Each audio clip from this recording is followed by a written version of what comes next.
I was just messing around with some ants when I found it. A literal miniature world. Get this, a single boiled egg I dropped in, that was enough to feed an entire village of 100 people for 5 whole days.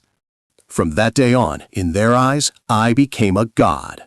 It wasn't until later, after I saved a tiny thumb-sized girl and finally understood their language, that the truth hit me. This wasn't some toy. This was a real, living, medieval continent, currently trapped in the middle of a brutal famine and a devastating war.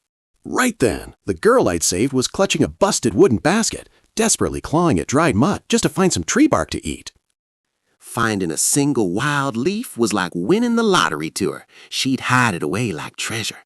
I was about to turn around and grab some breadcrumbs for her. But the second she made it back to Oakhaven Village, everything went south, fast. Dust clouds kicked up as a pack of bandits on raggedy horses charged in, waving rusted swords and looking for a fight. They were screaming for food, while the terrified villagers slammed their doors shut, praying to stay unnoticed. One scumbag kicked the door in, dragging that same girl and her mother out into the street. The girl was on her knees, sobbing and begging them to believe there was nothing left, but the leader, he didn't have a shred of mercy in him. Without a word, he raised his blade and brought it down. Just like that, her mother was gone. The girl collapsed onto her mother's body, her screams echoing through the tiny village. The leader just grinned, aiming his bloody sword at the girl's next. Seeing that, something inside me just snapped. Absolute, pure rage. Screw you. I pulled the glass lid off, aimed my index finger right at that monster, and gave him a little flick. Boom! That bandit took off like a literal bullet, flying clear across the village before slamming into the mud outside. Dead, instantly. His neck snapped at a sickening angle. With that one flick, the entire box went dead silent. The rest of the gang just stood there, completely lost. Like, wait, what just happened? Where did the boss go?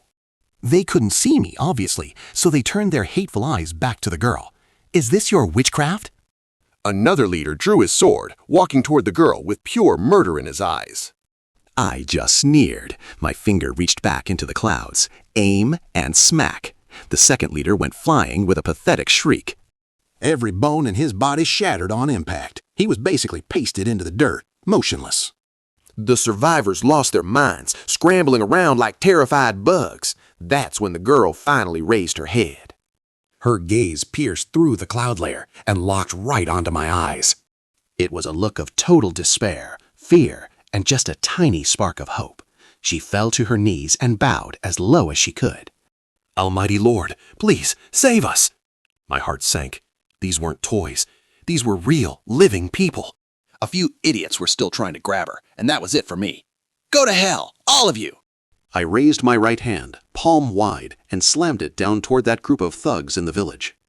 To them, the sky was literally falling. The sound of thunder and wind roared through the village. Smack! One bandit flattened into a human pancake, just blood and bone everywhere. Then, smack! Another one. Smack! Smack! I kept going, swatting them like annoying mosquitoes. Every strike left a new pool of red on the ground. Seconds later, dozens of bandits were completely wiped out. All that was left was minced meat plastered to the pavement. I pulled my hand back, and the smell hit me. Pungent, metallic, real blood. I leaned back in my chair, watching the villagers creep out of their homes, shaken as they looked at the carnage. They took the weapons and started burying the dead.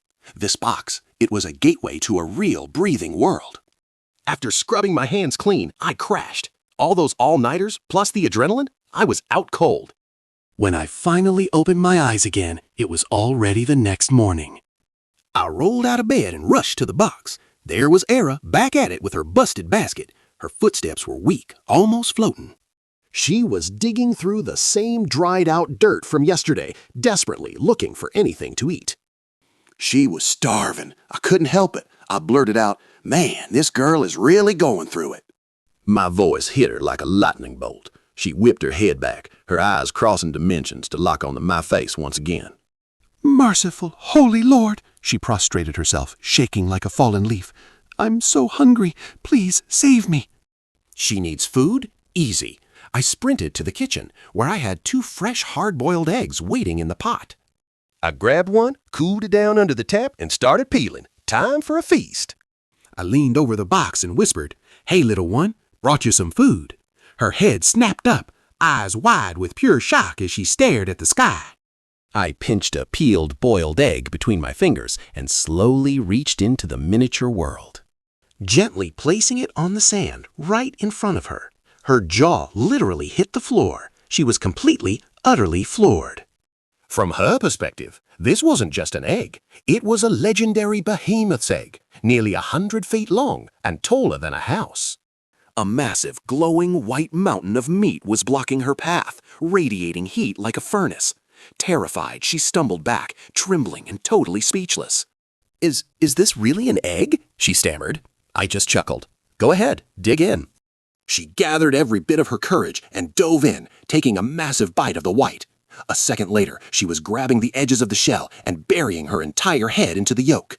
She started gulping it down like a woman possessed, making these muffled little sounds of pure satisfaction. After a few bites, she suddenly pulled her head out and looked up at the sky, acting all timid. Holy Lord! Can I call the other villagers to eat too? I can't finish this, and it'll go bad by tomorrow. I couldn't help but smile.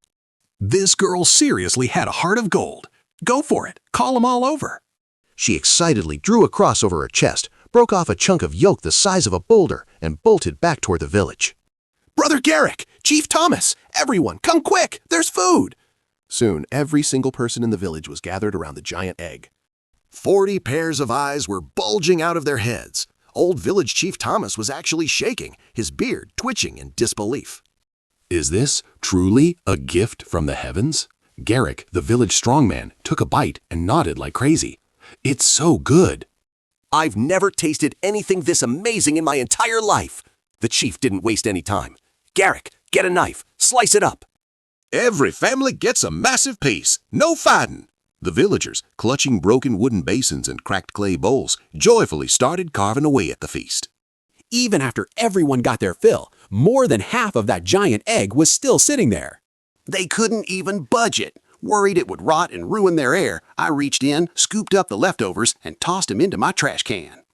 Seeing the giant egg suddenly ascend into the heavens made the villagers drop to their knees in an instant.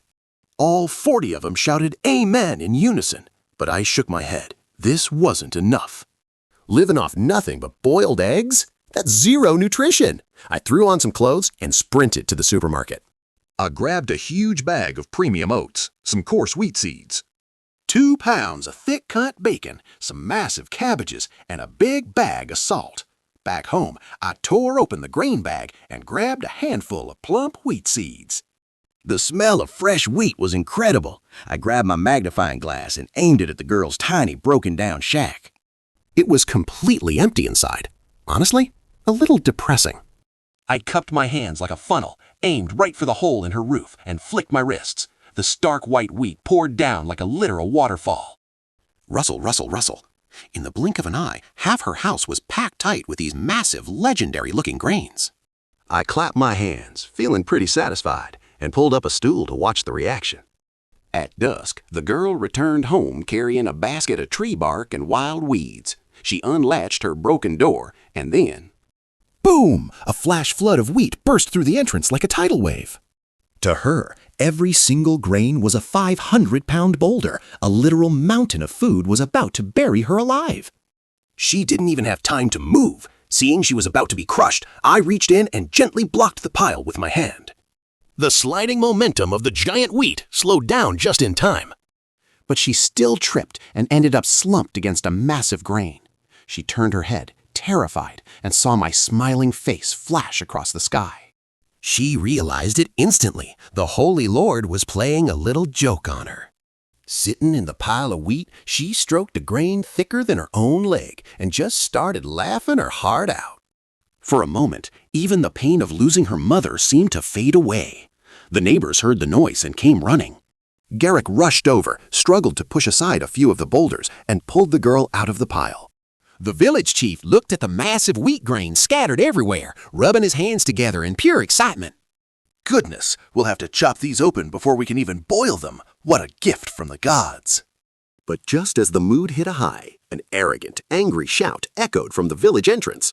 You pathetic Oakhaven ghosts, stop playing dead. Pay up. You owe the Lord Baron his taxes. Every single face in the village went deathly pale. Parents scrambled to cover their children's mouths. The village chief started pacing, his voice a frantic whisper. Oh no, the tax collectors are here. Quick, hide the wheat. Get it all back inside now. We had to hide it, and fast. Garrick and the guys were scrambling, desperately dragging those massive grains of wheat back inside and bracing the door with everything they had. I leaned in close, my eyes narrowing as I scanned the very edge of the diorama box. Out of nowhere, 5 tiny figures had just appeared inside the display. They were decked out in red and black gear, with long swords at their hips, and a lord's crest plastered right across their backs. I circled the glass case 3 times. The top was sealed tight, and the air holes barely the size of a pinprick. How did they even get in there? This box was clearly more than just a simple container. Meanwhile, those 5 tax collectors were strutting into the village. The leader cracked his whip, shouting, "Pay up or you're all rotten in the dungeon." The village chief stepped forward, wearing that desperate, shaky smile we've all seen before. "My lords, please," he pleaded. 3 years of drought has left us with nothing. We're eating grass just to survive. There's literally no grain left." Liars, the collector spat. You unruly peasants just love hiding the good stuff from us. He shoved the old man aside and started trashing the place, barging into homes and ripping through every cabinet they could find. But they realized something was up. Everyone's eyes kept darting toward that one broken-down shack. A group of strong guys were using their entire weight to hold that wooden door shut. The lead collector just smirked and walked over. Move! No one budged. Fine, have it your way. He lunged forward with a massive flying kick, slamming right into the wood. Garrick and I were sent tumbling as the door lost its support and just burst open. Crash! A literal waterfall of giant white wheat came surging out. The collector in the front? Yeah, his eyes nearly popped out of his skull. He tried to scramble back, but the sliding weight of those massive grains buried his lower half instantly. The other 4 drew their swords in a panic, looking like they were facing a legendary monster. For 10 whole seconds, the scene was dead silent. The guy half buried in the wheat finally snapped, howling at the top of his lungs. "What are you idiots staring at? Get me out of here!" His goons frantically dug him out, staring at those half-meter-long white stones scattered everywhere in total shock. Is this actually wheat? How can it be this huge? The village chief finally stood tall. This is divine grain bestowed by the Holy Lord. Touch it, and you'll face a wrath you can't imagine. The 5 collectors shared a look, and you could see the pure greed in their eyes. The leader just spat on the ground. "Stop trying to scare me with ghost stories. Treasures like this belong in the Baron's castle." He pointed right at the girl. This witch is deceiving you all with her lies. Take her down. Bring her to the stake. Back in my world, I pulled out my phone and went click, click, grabbing some high-definition macro shots of these tiny thugs. My hand was already hovering over the box. You want to play God? Fine. The girl saw them coming and started screaming like crazy. Don't come any closer. Run while you still can. The Holy Lord has already raised his hand. He's gonna smash you all into literal paste. The collectors just looked up at the sky.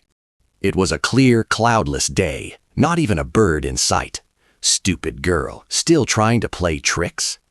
The leader grinned like a maniac, raising his sword hilt to strike her down. I'd seen enough.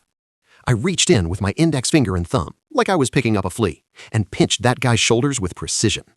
The scream he let out, pure agony. It felt like his shoulders were being crushed by 2 invisible, massive mountains. His bones made a sickening crack as they shattered instantly. I lifted my wrist. His feet left the dirt. He was dangling in midair, a dozen meters up, kicking his legs like a desperate bug. A demon! There's a demon! The other 4 literally wet their pants and hit the ground trembling. Up in the air, the leader was crying and begging for his life. Lord God, please, spare me. I'll never do it again. I just curled my lip. Gross. I took a deep breath, aimed right at the 4 goons on the ground, and just blew. Whoosh! It was like a Category 12 hurricane hitting them with surgical precision. The 4 collectors were tossed around like ragdolls, tumbling for meters before face-planting. I leaned in and whispered 2 words toward the box. Get lost. My voice echoed like a massive temple bell, shaking the very ground. The girl didn't miss a beat. The Holy Lord says get out, and don't you dare speak a word of this to anyone. Yes, yes, we won't say a thing. I finally loosened my fingers. That tax collector? Splat! He hit the sandy ground hard, totally dazed from the fall. He scrambled up, stumbling and crawling as he followed his buddies, sprinting out of the village like a complete madman. I kept my eyes glued to their escape route. They reached the edge of the wasteland, the transparent glass wall of my box, and then they just passed right through it. No impact at all. The glass didn't shatter, and they didn't suddenly materialize on my bedroom floor either. They just vanished into thin air. My brain went into overdrive. Okay, so this box, it's a one-way observation port. The villagers were still down there, praying to the sky. I cleared my throat. Divide the wheat. I've got some questions for you. What kingdom is this? What year is it? Ira quickly translated my words to the crowd. The result? Complete and utter confusion on all four of their tiny faces. The village chief just stood there, scratching his head. Kingdom? Year? He muttered. Their ancestors hadn't left this village in generations. They literally had zero clue. I sighed. Total illiterates. Asking them was a dead end. Seeing me sigh, the chief looked absolutely terrified. Holy Lord, please, don't be angry. We don't know, but there are lords in the city who can read, he shouted. The clerk at the Baron's castle, he definitely knows. He turned and grabbed Garrick by the shoulder. Garrick, tomorrow morning, take the strongest young guys, eat plenty of divine wheat, and head to the castle. Bring that clerk here.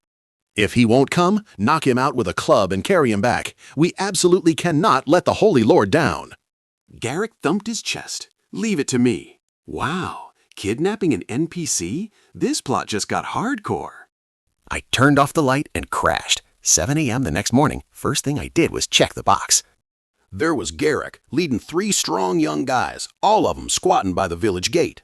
They were inhaling wheat porridge mixed with tree bark, sweating while they ate. Meanwhile, Ira was heading out with a basket to forage for greens. I walked over to the fridge and snapped off a fresh, juicy cabbage leaf. It was over 40 centimeters long. I aimed it right at the girl as she stepped outside the village and let go.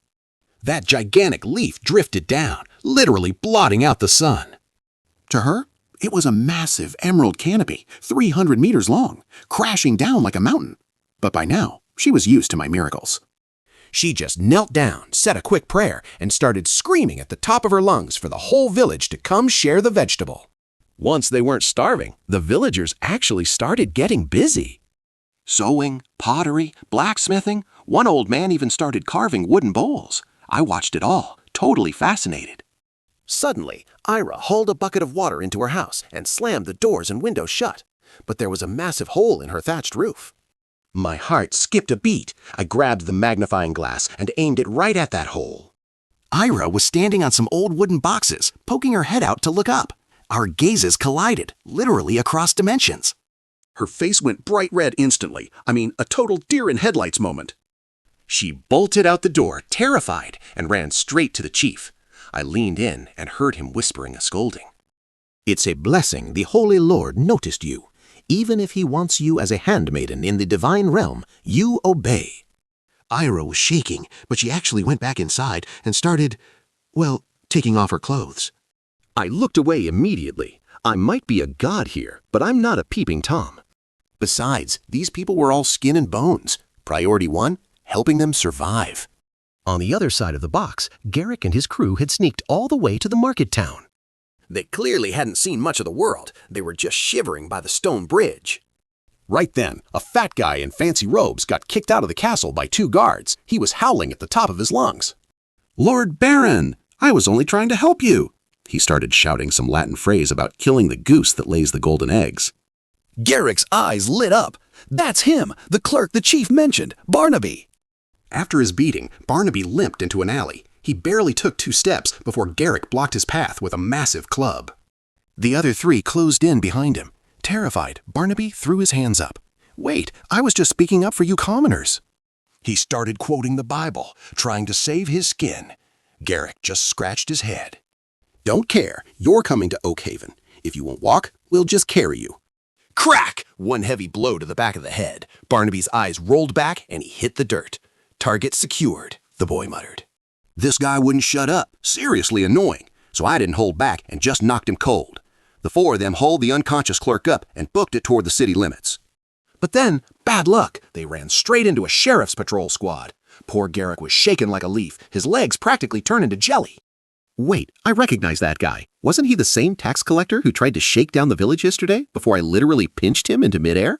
What a coincidence. The 5 tax collectors recognized Garrick, too. They thought I'd sent a hit squad to shadow them, and their faces turned deathly pale from pure terror. Garrick managed to stutter out. My friend here is just hammered, taking him to get some water on his face. The lead collector swallowed hard, looking terrified. Please, go right ahead. About yesterday, we haven't said a single word to anyone, not one. Both sides were trembling with fear as they brushed past each other. Then, the second they were clear, they both bolted in opposite directions like their lives depended on it. By dusk, Garrick finally made it back and dropped Barnaby at the village entrance. The sun was just starting to dip below the horizon. All 40 villagers gathered round, staring intensely at Barnaby. The guy's skin started to crawl. Hey, everyone, let's just talk this out nicely, okay? Like the old saying goes, you gotta keep your debts and your grudges crystal clear. Ela stepped to the very front, tilting her head as if listening to the sky with a dead serious expression. Who are you, and exactly what year and month is it? Barnaby immediately bowed his head in a desperate salute. I'm Barnaby, the former clerk. It's currently the year of our Lord, 1315, July. This is what you call an oops moment. Honestly, there's no proverb for this. I leaned back in my chair, my whole body going stiff with realization. The year of our Lord, 1315, the exact year the great famine of the Dark Middle Ages exploded. Non-stop rain, total crop failure. Starved corpses lining the streets, followed by the brutal onset of war and the Black Death sweeping across all of Europe. This isn't just some game anymore. This is the actual brutal chaos of the Dark Ages. My face went cold as I gave the order. Ela, ask him the name of the current king. Barnaby just shook his head, terrified. A lowly man like me dares not speak his majesty's name out loud. He called it treason. That actually ticked me off. Beat it out of him, Ela commanded, following my lead. The villagers closed in with wooden clubs, pitchforks, and broken pots, surrounding Barnaby so tightly that not even a drop of water could leak out. Barnaby shielded his head and screamed, Edward! The king's name is Edward! That was it. Confirmation complete. This was really it, the dark medieval Europe, a world soon to be filled with starving people and rivers of blood. I wasn't in the mood for games anymore. I cracked open my laptop and started frantically searching through historical records of the medieval famine. I told them, give the guy a bite to eat. The villagers immediately scattered, frantically drawing crosses toward the sky in desperate prayer. Barnaby, having narrowly escaped death, followed Ela into the kitchen. The moment he stepped inside, he completely lost his mind. Piled in the corner were giant wheat seeds, 1/2 meter long and the size of literal millstones. Leaning against the wall was a cabbage leaf the size of an entire room. Barnaby threw himself at the door, screaming, Who bestowed this holy food? Ela just shrugged her shoulders. I don't know, the Holy Lord won't say. I stayed up all night, eyes red from staring at the history books. Keeping 40 people alive is easy, but saving millions of commoners in this chaotic world, I can't just hand feed them forever. That won't work. They have to be self-sufficient. Step 1, we need a real water source. A humidifier's mist is way too fine for this. To these tiny people, it would feel like a torrential downpour that would smash their thatched huts to pieces. Then I spotted it, a Tupperware plastic water box sitting on my table. Perfect. I walked over to the diorama box, reached out my right hand, and dug fiercely into the dried mud just outside the village. Rumble! Dirt flew everywhere as sand and stones swept through the air like a localized storm. From the perspective of the little people, a giant hand blotted out the sun, reaching through the clouds to rip a massive crater out of the earth. Every single person in the village ran out to witness the miracle. Barnaby was literally crawling in terror, his eyes practically popping out of his skull. I securely wedged the Tupperware box into the giant crater and smoothed the dirt around the edges to lock it in place. I grabbed a cup of tap water, aimed at the box, and started pouring. Splash! It looked like the Milky Way was falling from the heavens. A massive column of water crashed down from the sky, hitting the bottom of the crater with enough force to kick up a mist that covered everything. In just a few seconds, the box was filled to the brim. crystal clear all the way to the bottom. The entire village went dead silent for a full minute. Barnaby finally managed to stutter out. A miracle, just like Moses parting the Red Sea. Ela just rolled her eyes at him. Your vocabulary is getting a bit long, buddy. Then the villagers went wild, jumping and cheering. We have water! We can farm. We can actually bathe. I gave Ela her instructions. I'll keep this filled for you every single day from now on. As for that clerk, tell him he's going back to the castle to be our informant. If he talks out of turn, knock him out again. Barnaby started kissing the ground towards the sky like a frantic man before scrambling back towards the castle as fast as he could. Now that they had water, they needed protein. I headed out to the supermarket and picked up a nice thick piece of streaky pork. I snipped off a tiny sliver of bacon and let it fall. Boom! To those little guys, a literal mountain of premium, perfectly marbled meat came crashing down right at the village entrance. Garrick's eyes practically glowed green. He whipped out his machete, looking like he was ready to go to town on that massive haul. I had to step in with my God voice. Easy there, I warned. Your stomachs can't handle this much fat at once. Give everyone about 50 grams, 1 liang, and that's it. The rest? Hang it up to dry. But the villagers started panicking. They were worried that without salt, all that meat would just rot and reek. Oh, so they want salt, huh? I headed to the kitchen, grabbed a bag of table salt, aimed right at Oak Haven Village, and gave my wrist a quick flick. Whoosh! A literal avalanche of white gold came pouring from the sky. To them, these were massive, fist-sized crystals of pure white salt, slamming down like hail, instantly forming a glittering mountain at the entrance. The villagers didn't even know what to do. They just fell to their knees, praying and sobbing at the same time. Back in the Middle Ages, salt was worth more than a human life, and now they had a whole mountain of it. That night, the delicious aroma of meat soup and porridge drifted from every single home. Garrick, man, was a beast. He polished off 5 huge wooden bowls without even breaking a sweat. Now that the hunger was gone, it was time for defense. In a world this chaotic, roving bandits are a constant nightmare. Pitchforks weren't going to save him, so I hopped in a cab and headed to my buddy Kaizenzi's place. He's the king of custom models. I walked in and dropped $2,000 right on the counter. I need a custom 1 to 200 scale medieval stone fortress. Make it a tank. Build the whole thing out of 1mm sheet metal. No windows either, just narrow arrow slits. Kaizenzi just rolled his eyes at me. He complained that a metal castle would look like trash, but I told him to shut it and just install off-road tires and a remote-controlled motor underneath the base. Kaizenzi almost flipped the table. Is this a castle or a freaking tank? It's a high-end tow it, man. They'll pay a premium, he sighed. Fine, boss. Delivery in a month. A whole month? That's a long time for the little people.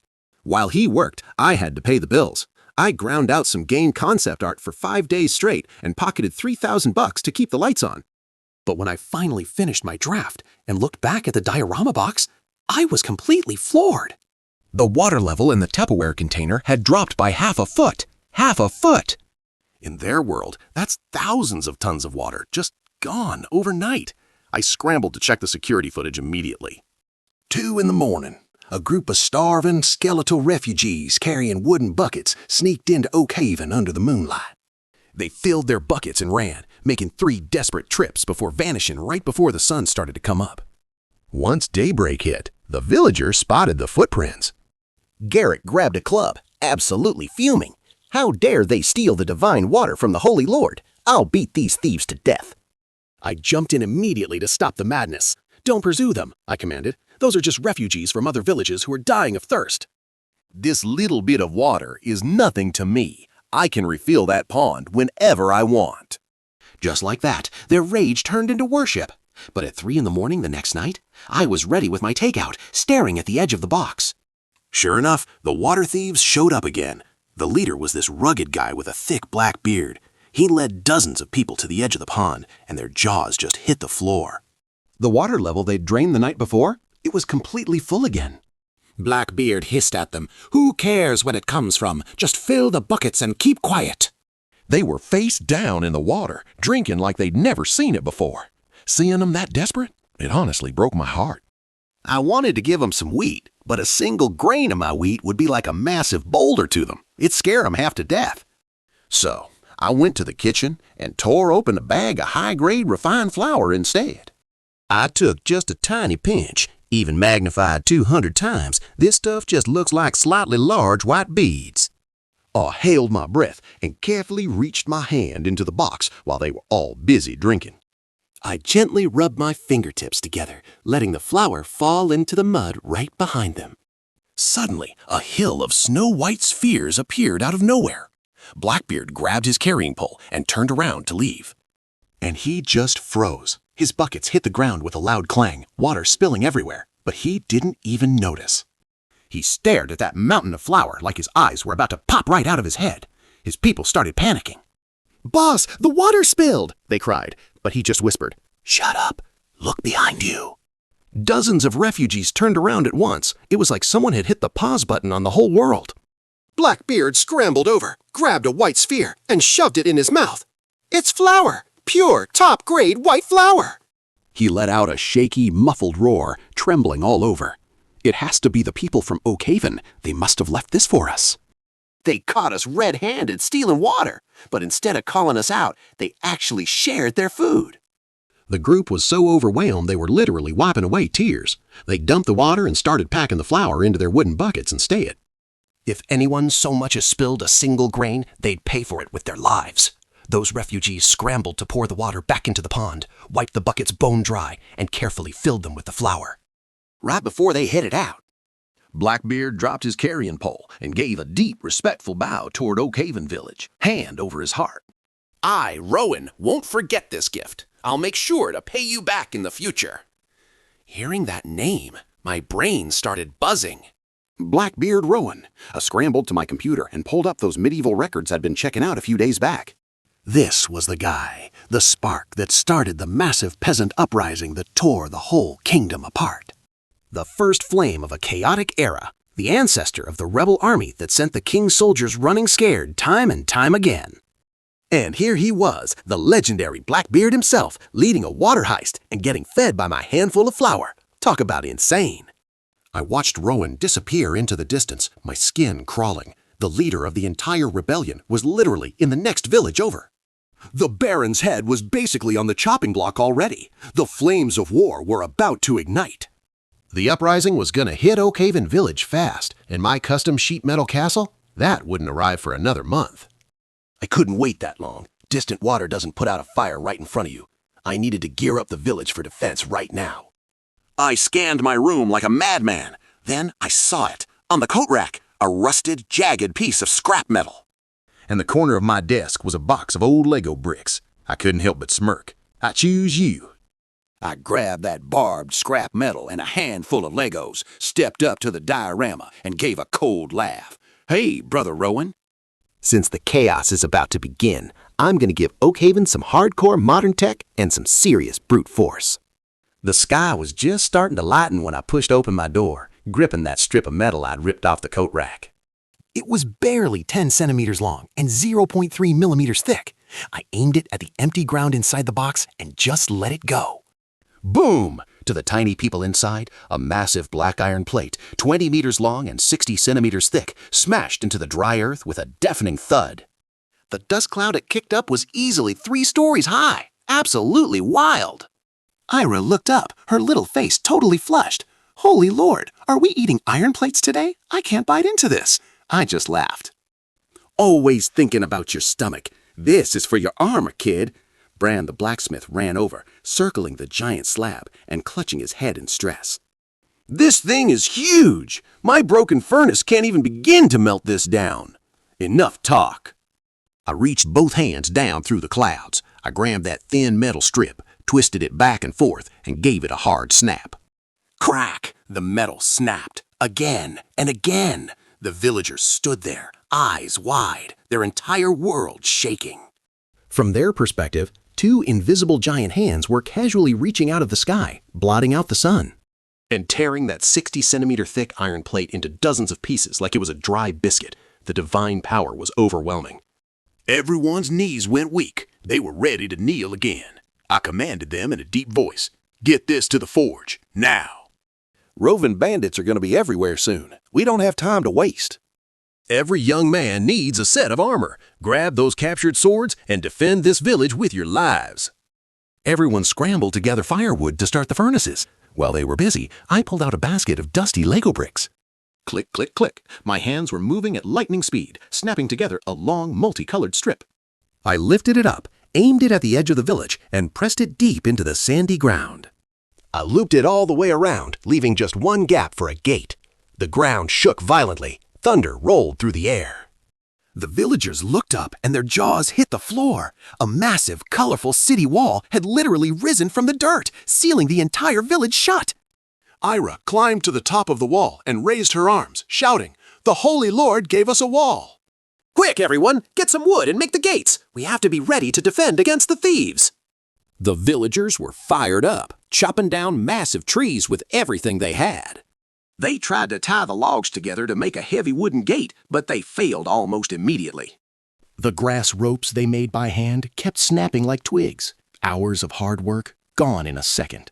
Seeing them struggle, I reached for my fishing bag under the bed and pulled out some 0.4 fishing line. This stuff is tiny, barely 0.1 millimeters thick.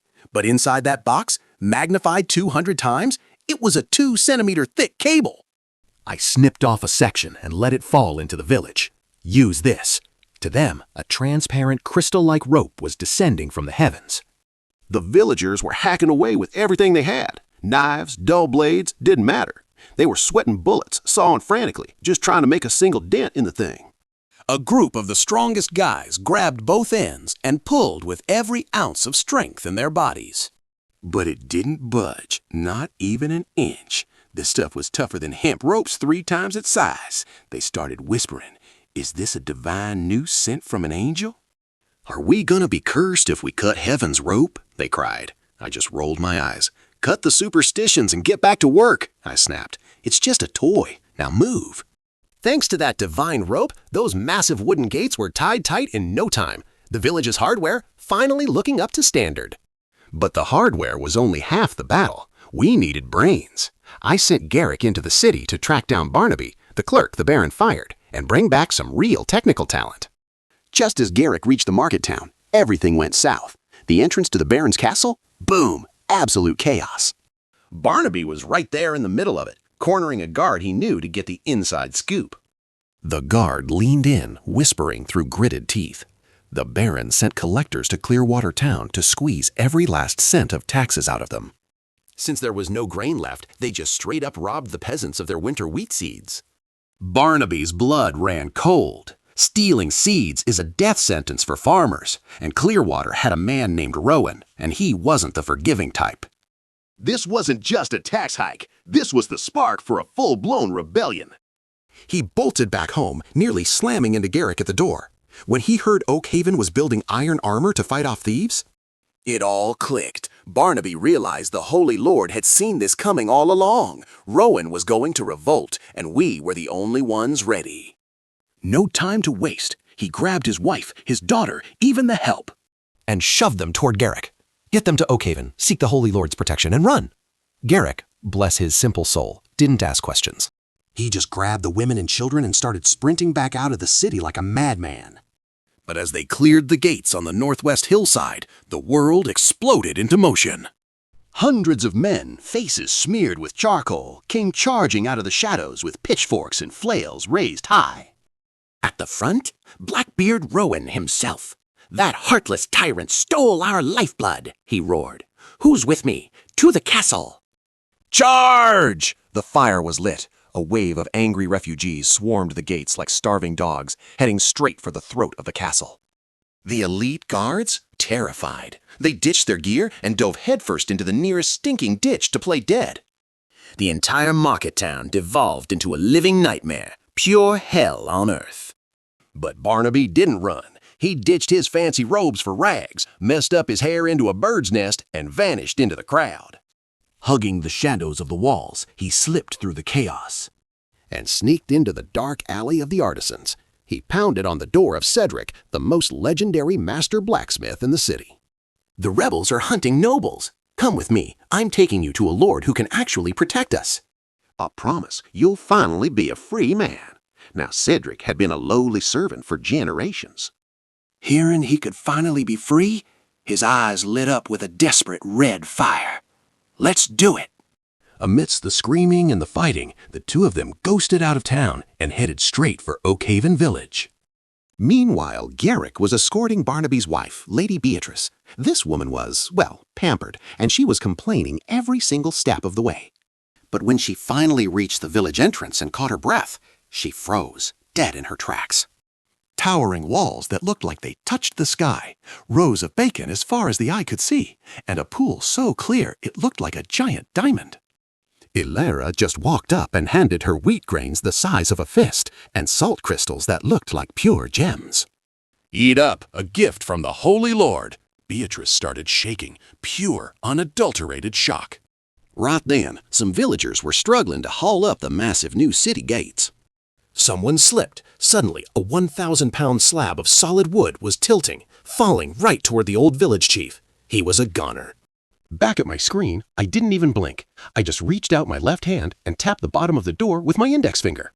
Boom. Physics? Ignored. The gate just hovered there, perfectly still in midair. Ilera screamed, "The Holy Lord! He's holding it up!"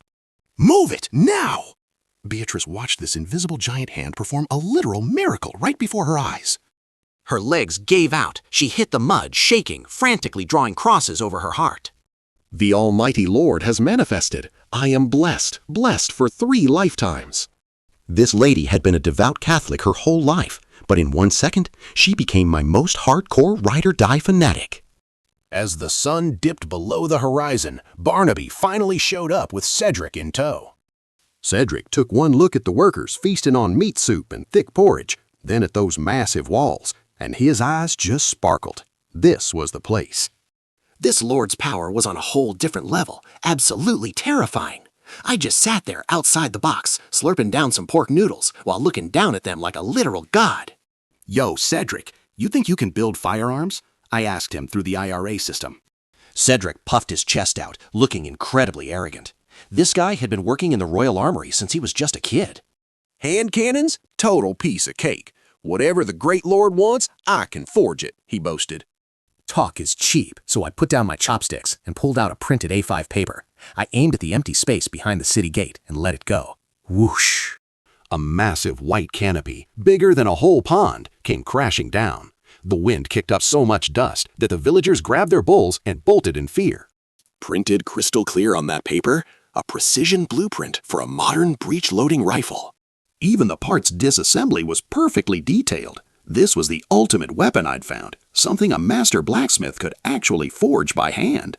Breech loading, no need for complex rifling, pure, simple efficiency. Cedric climbed up the colorful city wall to look down at this giant painting, and cold sweat instantly soaked his back. This weapon is way too precise. I can't guarantee I can make this, he stammered. I just smiled. No rush, man.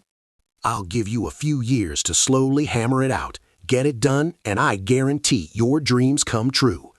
Cedric gritted his teeth and shouted, Great Lord, I'm willing to give you my life, but I'm bold enough to ask to see your true face with my own eyes.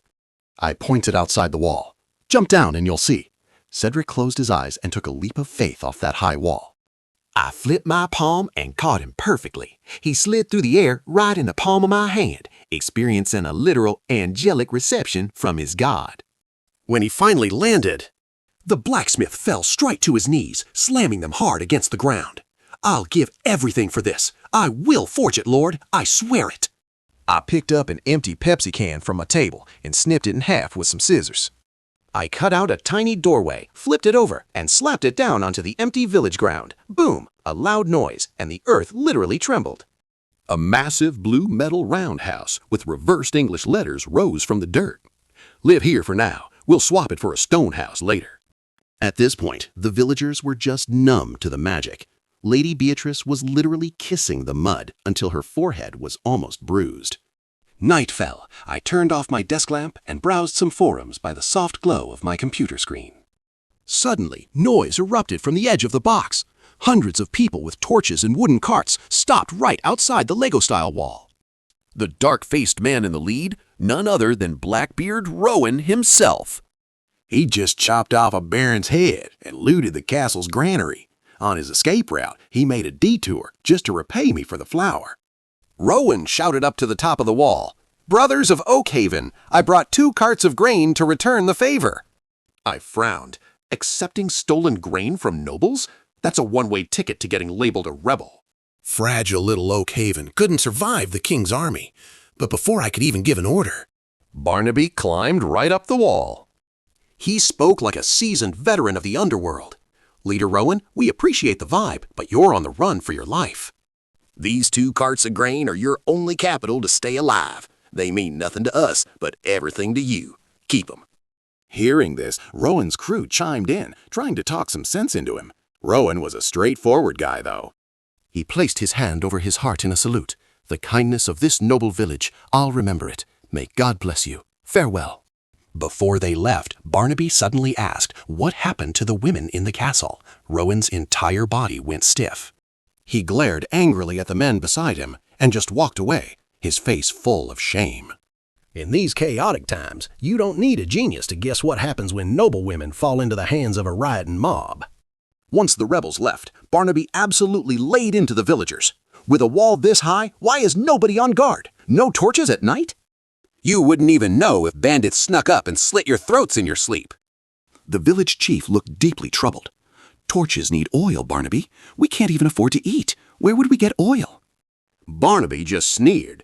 "Pray to the Holy Lord. Tomorrow morning, everyone holds Mass. Whatever you ask for, you'll have." Honestly, the flattery was spot on. I turned around and grabbed a large bottle of sunflower oil from the kitchen. I was about to pour it into a bottle cap to hand it down when Lady Beatrice suddenly jumped out. She pointed right at everyone's noses and started cursing. "You country bumpkins, you're acting like complete pagans." "You have zero respect for the Holy Lord. Even a priest has to fast, bathe, and ring the church bell to pray." "You beg the Lord for help, but you build no shrines, no statues, no candles. You don't even ring a bell." "You've got a lot of nerve asking for handouts. Where's your discipline?" The villagers got roasted, faces turning beet red as they hung their heads in shame. Lady Beatrix wasn't playing around. She took full command of the entire village right then and there. "Clean clothes for everyone tomorrow. Lady Ira needs to look her best. And blacksmith, you're not sleeping tonight."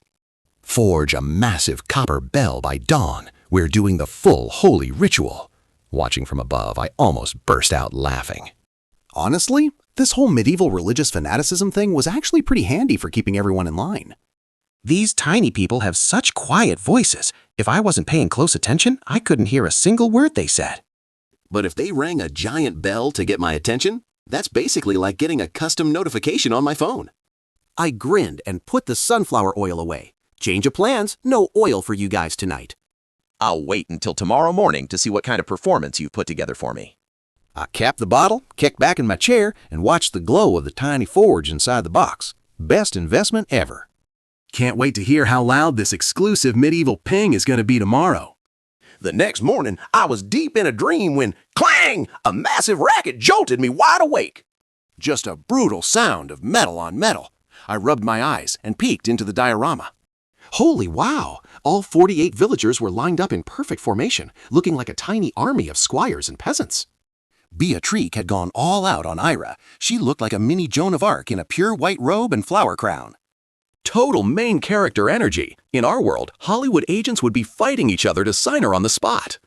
She raised a tiny wooden cup to the heavens, performing a ritual sprinkle onto the earth. Then she dropped to both knees and pressed her hands together in prayer. After a long, shaky Latin hymn, she shouted with everything she had, "Great deity, please tell us your holy name." I just yawned and gave my real name, Silas. Hearing it, Lady Beatrix practically shook with pure religious excitement. She probably thought it sounded like some ancient prophet. She kissed the dirt and roared at the top of her lungs. Praise the almighty Lord Silas. On cue, the entire village crossed themselves and face-planted into the ground in worship. And just like that, I'm officially their holy lord. Anyway, Ira kept the report going. "We need light to keep the thieves away tonight. Please, holy lord, bless us with lamp oil." I grabbed the sunflower oil and filled a tiny bottle cap. To them, this was a massive 10-foot wide lake of oil. It was deep enough to drown in, and that fresh veggie oil scent hit them like a literal truck. Poor Garrick started drooling and almost dove in head first, but the village chief kicked him across the square before he could. I didn't want a free-for-all, so I had to set some ground rules for the distribution. I put the clerk, Barnaby, in charge. That old fox knew exactly what I was thinking the second I pointed at him. This village was a mess of unorganized people. I needed someone like him to finally bring the hammer down. Time to move fast. I dropped a few handfuls of grain spheres into the box, my way of hiring more muscle. Barnaby? Absolute savage. He didn't waste a single second. He grabbed a stone mill, ground those giant spheres into fine flour, and packed everything into burlap sacks. Then he marched off to nearby ghost towns that had been stripped of their youth by bandits. By sunset, he swaggered back into town with over 102 refugees following him like a savior. Just like that, the village population absolutely exploded. Barnaby went full manager mode, shouting rules at everyone. Blacksmiths get double rations. Everyone else get to work. Masons, woodworkers, move it! We're building a grand sanctuary for our Lord Silas right now! But a sanctuary needs a statue. The woodcarvers begged Ira to describe what I actually look like. I just popped the glass lid and leaned in close. Poor Ira looked like she'd seen a vision. When she told the carvers, she basically added 10 layers of beauty filters to my description. The clay model they made was elegant, handsome, and looked way more divine than I actually do. It's at least 30% more attractive than me in real life. Those guys have skills. Then I had an idea. I printed a tiny 3-centimeter picture of Aragorn holding his sword and dropped it into the box. Use wood and carve this out for me. Make it a perfect 1-to-1 replica. Just as the chaos settled, the village alarm screamed across the sky. Trouble was coming. Sir Derek, the territory sheriff, showed up looking like a total wreck with 100 beaten-down soldiers following the rebel Rowan's trail straight to Oak Haven. These losers just had their base wiped out by a peasant revolt and were looking for anyone to take their anger out on. But when they looked up, bam! Those bright, colorful Lego walls on the edge of the village hit them like a freight train. They just froze. In the middle of this absolute wasteland, where the hell did a massive magical fortress even come from? Was Rowan's band of rebels using some kind of terrifying witchcraft now? They were sweating bullets. Enter Barnaby, the master of manipulation. He steps out with a huge fake grin, playing totally dumb. Lord Knight, what wall are you talking about? This is just a regular refugee camp. Derek wasn't buying it. He drew his sword, pointing right at the Lego blocks, and started screaming. You think I'm blind? It's right there. Meanwhile, outside the box, I just smirked and grabbed my phone. I pressed the speaker against the glass of the diorama and hit play on a terrifying witch's laugh from a horror movie, full volume. Waha! That bone-chilling shriek exploded like a thunderclap right behind those 100 fully armed soldiers. Derek was so rattled, he actually dropped his sword. Talk about a total coward. He and his men spun around, staring into the dark, creepy forest in total panic. My move, right now. My hands became a total blur. I reached into the box, snatched the Lego wall, and yanked out the Tupperware pond. Flipped the metal house away. Gone. In less than 10 seconds, the entire village was back to being nothing but a flat, sandy wasteland. Derek didn't find any witch. He turned back around, feeling suspicious and completely out of his mind.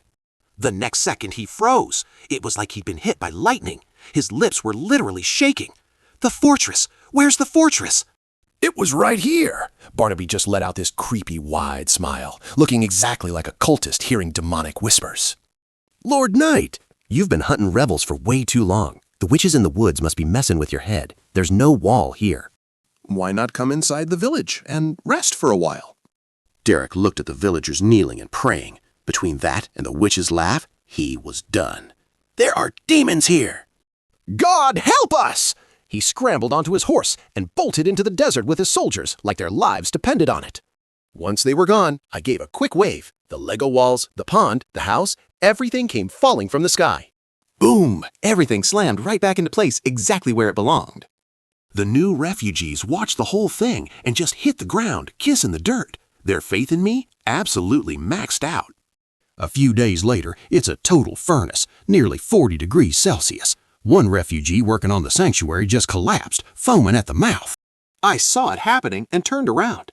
I opened the freezer, grabbed a tiny piece of crushed ice, Dropped it into a bottle cap and filled it to the brim with ice-cold Coke. Then I placed it carefully into the village. Suddenly, a huge brown lake appeared with a massive iceberg floating in it, bubbling with cold mist. What is this thing? It's bubbling black, Barnaby shouted. It's the magical nectar from the Holy Lord. It cures everything. Everyone swarmed it. When those cold, carbonated bubbles hit their stomachs, the whole village went absolutely wild with joy. Even the guy who passed out from the heat jumped up and started chugging like his life depended on it. Big guy Garrick was the most addicted. He grabbed his axe, ran up the mountain like a beast, and chopped down a mountain of wood. He dragged it all back, didn't even want food. He just wanted one more hit of that black nectar. I just laughed, filled a syringe with Coke, and dripped it into his handmade basin until it was overflowing. That evening, 2 carvers knelt down, presenting their masterpiece, an Aragorn wood carving. It was perfect. I grabbed a straw, sucked up some modern paint, and let a few drops fall in front of them. To them, those tiny drops looked like massive high-grade paint orbs. Modern chemicals have colors so bright, they basically look like magic compared to medieval tree sap. Total overkill. Once painted, the Aragorn carving looked alive. The armor actually had a cold metallic glint to it. I picked up the tiny 1-centimeter carving, slipped it into my pocket, and headed to my friend Kai's model shop. Old Kai took one look through his magnifying glass and his jaw dropped. This is a micro-carving masterpiece. The skill here is just on another level. He snapped a few high-definition macro shots, posted them to his WeChat Moments, and set the price at $8,888. Within just 5 minutes, some wealthy European collector spotted it and pulled the trigger instantly. Payment confirmed. Old Kai slapped his knee, shouting that he'd practically given it away, and immediately started haggling for more in the DMs. Half an hour later, a new message popped up. The rich guy Silas upped the ante to $1.2 million. His request? A custom 1mm micro carving of the Archangel St. Michael. He wanted to seal it in a crystal cross pendant and flip it at an elite auction house for a massive payday. Staring at that long string of zeros on my screen, my heart started racing like crazy. Deal. I'm taking it. A 1mm carving? For any modern human, that's an impossible task. But for me, I just needed the tiny people in my box to carve a life-size statue. This wasn't even fair. It was total interdimensional domination. Time to get paid. With a deposit in hand, I hit the supermarket and grabbed a massive top-tier slab of pork tenderloin. I headed home, cut off a small piece, and dropped it right into the open square of Oak Haven Village. To them, a fresh, blood-red mountain of meat literally fell from the sky. I sent down my divine decree. Tonight, the whole village feasts. 2 scoops of meat for everyone, and the extra dozens of pounds, a special reward for my 2 sculptors. The entire village absolutely lost it. The sculptors were hugging hunks of meat bigger than their own bodies, sobbing tears of joy while starting a massive bonfire to smoke some bacon. That savory, greasy aroma drifted through the air, hitting the nerves of every single refugee. That's just human nature. Give people hope, and they'll fight for the top. Amidst the smoke of the feast, a majestic miniature Gothic masterpiece was finally finished. St. Silas Cathedral was officially open for business. I couldn't wait to see what was happening inside that tiny sanctuary. It was time to see what kind of power of faith these fanatics could actually generate for me. The year of our Lord, 1315, the eve of the Harvest Festival. The villagers all swapped their rags for clean linen, lining up in perfect formations. Even in the heat, Ira was ready. Dressed in flowing white robes and decked in heavy ritual makeup, she looked the part of a high priestess. She knelt before the most expensive building in the village, raising the Holy Grail to the heavens before sprinkling wine onto the earth. After reciting a long, shaky psalm, she gave the signal. Ring the bell. Clang, clang, clang. The deep copper tone echoed across the land. Honestly, those 2 blacksmiths couldn't forge a decent set of iron armor to save their lives. But they definitely knew how to make a bell sound epic. The villagers lined up, kissing the feet of my statue and whispering their deepest wishes. An old farmer begged with everything he had, "Please, Holy Lord, bless us with good weather and fat stalks of wheat next year." I had to chuckle. Weather? That's totally in my jurisdiction. I told Ira to give him the word. Amen. It is granted. Hearing that, the old man sprinted out the door, laughing and crying all at once. The Lord has spoken. He granted it. After 3 years of starving, they could finally plant crops. Seeing that miracle, the people in line went absolutely feral, shoving forward with bloodshot eyes. I begged the Holy Lord for just a few more bushels of oats for my family. I waved my hand. Granted. All of it. If things get bad, I'll just sprinkle some fertilizer in there for them later. But then, right in the middle of this sacred moment, that shifty clerk Barnaby snuck up to my statue with a weird look in his eyes. Holy Lord, I need a blessing. I want the thing down there to be a bit bigger and stay up longer. You know, like a bull in heat. My face went totally dark. Seriously? I told Ira to tell him to get the hell out of there immediately. She relayed the message while barely holding back her laughter. Barnaby scrambled away, shielding his head as the whole village erupted in roars of laughter.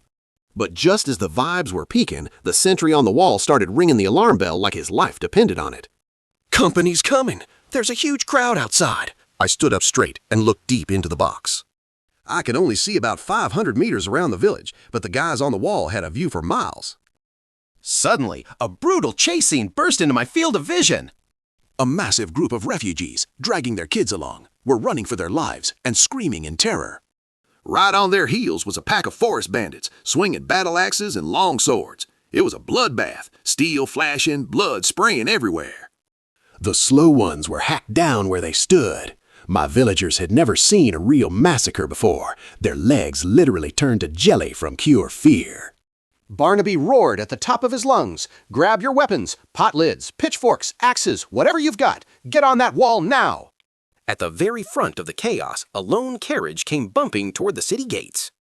The driver was a middle-aged noble in a velvet cape, looking up at the walls and screaming for help. "Open the gates! Please, let us in!" Barnaby poked his head out, squinting through the chaos, and his eyes went wide when he recognized who it was. Lord Viscount Eldridge! Quick, get those gates open right now! The winch groaned, and just as the heavy wooden doors cracked open, the noble's carriage came flying into the village like a bat out of hell. But there was a massive problem. The refugees trailing behind that carriage were practically neck and neck with a horde of bandits. If they kept those doors open for even a second longer, the bandits would surge inside and turn the whole place into a bloodbath. Barnaby was drenched in sweat, caught in the ultimate moral nightmare. If he closed the doors, the refugees were dead meat. But if he kept them open, the entire village was toast. I just sneered from above. Honestly, with me here, what kind of moral test is this even supposed to be? I took a massive breath, puffed out my cheeks, and aimed right at the mud just out the city walls. Then I just let it rip. A literal Category 12 gale erupted. Dust swirled everywhere, creating a massive sandstorm that completely blotted out the sun and cut the bandits off from the refugees. Those bandits were totally blinded, stumbling around in the grit and unable to see 2 feet in front of them. The refugees didn't need a second invitation. They'd put their heads down and bolted. Within seconds, they'd put some serious distance between themselves and the threat. They swarmed inside the safety of the walls, and the massive doors slammed shut with a heavy boom. The Viscount scrambled out of his carriage, shaking like a leaf and wiping cold sweat from his forehead, his heart still hammering against his ribs. "My White Raven Manor! It's been overrun by those thieves!" he gasped. "And this is just a small scouting party. There's a main army of thousands coming right behind them." Barnaby was floored. 1,000? Where are the government troops? Don't they care about a force that size? The Viscount grit his teeth in pure frustration. The king's army is useless. They're just sitting back saying these refugees will loot everything and then starve to death right next spring. They aren't sending anyone. Garrick, the village powerhouse standing nearby, was absolutely stunned by the news. He glared with those massive bull eyes of his and started cursing. Looting until next spring is fine? Are you kidding me? "Maybe I should just grab a sword and join the robbers then." I smacked him right on the back of the head. "Wake up, genius. You want the Holy Lord to turn you into a meat pie?" Right as they were arguing, a huge racket started echoing from outside the city walls. A bandit leader carrying a massive 2-handed greatsword stepped forward, pointing up at the wall. "Which pathetic noble built this dump?" he yelled. "I'm giving you exactly 30 minutes. Hand over 10 sacks of flour right now. Otherwise, when we break in, even the dogs are getting hanged." The Viscount had seen enough of the world to be terrified, whispering, "Look, a wise man doesn't fight impossible odds." "If the village has any grain at all, just give 'em the 10 sacks and buy us some time." "Don't worry about the cost. Just bill it to the White Raven Manor account." Barnaby didn't even look at him. He turned to me, waiting for my word, as I stared down at that bunch of starving, pathetic bandits. I just let out a cold, mocking laugh. "Tell them, screw that!" I took a deep breath, centering my energy. "The Holy Lord says, screw your compromise." Garrick was the first to react, hoisting his axe high and laughing like a madman. "That's right, screw the compromise." Suddenly, the entire village, over 100 people, dropped to their knees, making the sign of the cross toward the sky. They roared in unison, "Screw your compromise!" The sound wave was so intense it shook the heavens, probably blowing out the bandits' eardrums. The Viscount was completely lost, grabbing Barnaby in a panic. Is this some kind of heretical cult? What kind of Catholic shouts things like that? Barnaby just chuckled. "Remember that sandstorm that just saved your life? That was the Holy Lord casting a spell. Pay attention." The realization hit the Viscount like a ton of bricks, and he started shivering. Seeing that the village wasn't backing down, the thieves took off to get reinforcements. I knew these newbie villagers were going to need some serious firepower if they wanted to survive what was coming. I booked it downstairs and headed straight for the toy store right across from my apartment complex. Tucked away in a corner among a pile of flashy toys, I found exactly what I needed, a box of mini plastic trebuchets. They were only 3 centimeters long, but they had some serious spring to them. "Boss, how much?" I asked. He shrugged. "$1 each. Or take the whole box of 50 for 25. I scanned the code, paid the man, and headed back. At home, the village was already in a frenzy, boiling oil, moving heavy stones, getting ready for war. I cleared my throat, my voice echoing through their world. "Listen up, everyone. I'm issuing the new weapons." The entire village stopped dead in their tracks, looking up at the sky with total devotion. The Viscount thought they'd finally gone insane and was just about to start mocking them. I pinched one of the green plastic trebuchets and slowly lowered it down through the parting clouds. From the Viscount's perspective, the sky literally split open as a 5-colored giant siege beast descended. It was colossal, absolutely massive, carrying a counterweight that looked heavy enough to crush a mountain. It hit the ground with a world-destroying force. Dust exploded everywhere. The Viscount's eyes nearly popped out of his head. A trebuchet? But that shape, that material, it's a weapon of the gods! "Cedric," I commanded the blacksmith, "grab your hammer and stand by the mechanism. When I give the word, you hit the trigger." I picked up a rock, which looked like a massive millstone to the little people, and gently tucked it into the trebuchet's pouch. Oh, this was about to get crazy. Impact! Cedric coiled back and unleashed a massive swing, his iron hammer slamming into the launch mechanism. Boom! The plastic gear shrieked open as a massive throwing arm whipped upward with a violent whoosh. That massive boulder absolutely tore through the sky. Screaming across the horizon before clearing the walls and obliterating a bandit into total mush. Boom! 1 hit, 1 kill. It didn't even slow down. The stone kept rolling, carving a gruesome, bloody path right through the enemy ranks. The raiders just exploded. Total panic as they wailed in agony, while our villagers absolutely lost their minds cheering. Talk about insane firepower. I couldn't help but grin. Fun, right? Let's give them a real show. I grabbed a bunch of trebuchets and lined 20 of them up right behind the wall, a whole rainbow of siege engines. The Viscount's knees were bucking like crazy. The guy was completely broken by the sheer scale of it. And he joined the peasants face down in the dirt, worshipping me. By sunset, my takeout had finally arrived. Suddenly, a war cry erupted from the box. A massive force, over 1,000 bandits, was swarming toward our borders. They looked starved and haggard, but don't let that fool you. These guys were hardened, cold-blooded killers. You could see the raw malice in their eyes. Their leader raised a massive greatsword and screamed, "Charge!" Smash the gates and take their food. Over 1,000 men rushed forward with ladders and rams in tow. My villagers were shaking in their boots. The Viscount drew his blade, screaming from the battlements, "Blacksmiths, fire!" Cedric and Bran went to work, hammering those mechanisms. Crash! Crash! Crash! 20 massive stones launched at once, raining down on the camp like a literal meteor shower. Boom, boom, boom. Every single impact was a nightmare of flying debris and red mist. Those bandits were being mowed down like wheat in a harvest. It was total carnage. But the front line was tough. They pushed through the arrows, hitting the base of the wall and throwing up ladders. The White Raven Guards fought like demons, trading shots with the thieves. Arrows were flying everywhere. Dozens headed for the wall. I wasn't about to let my people get hurt, not on my watch. I reached down and blocked the sky. Clang, clang, ting! Those sharp arrows bounced off my palm without even scratching a single hair on my hand. My skin was 200 times thicker than normal. We're talking a literal physical shield from the heavens. The thieves couldn't even see my hand. They thought it was a magic barrier and totally lost their damn minds.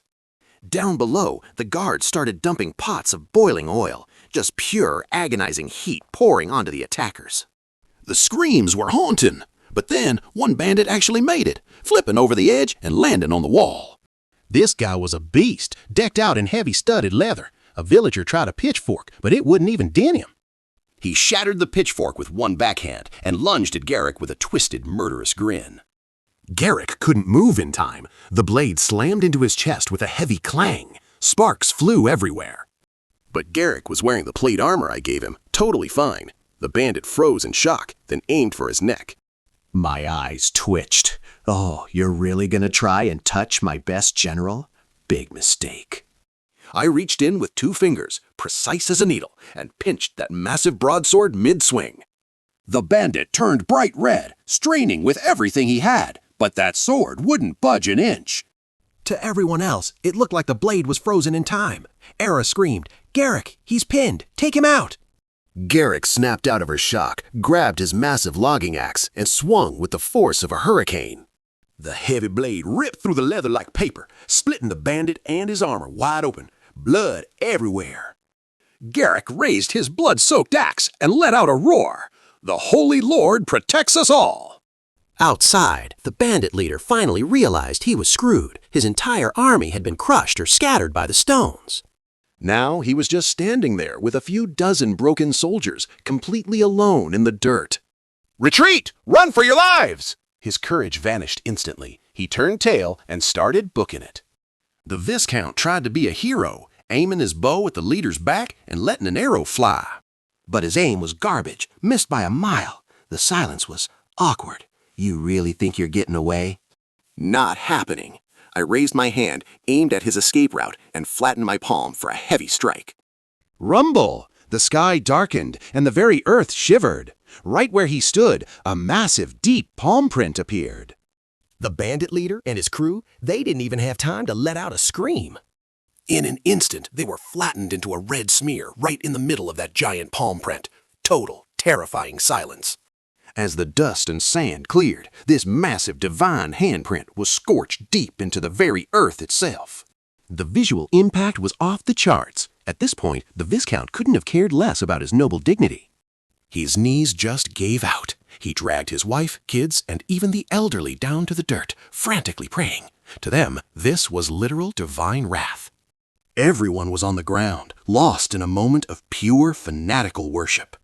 Suddenly, I noticed little firefly-like lights floating up from every person down there.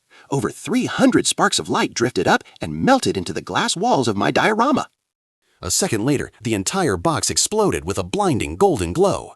5 physical buttons just appeared out of thin air on the edge of the box. North, south, east, west, and center.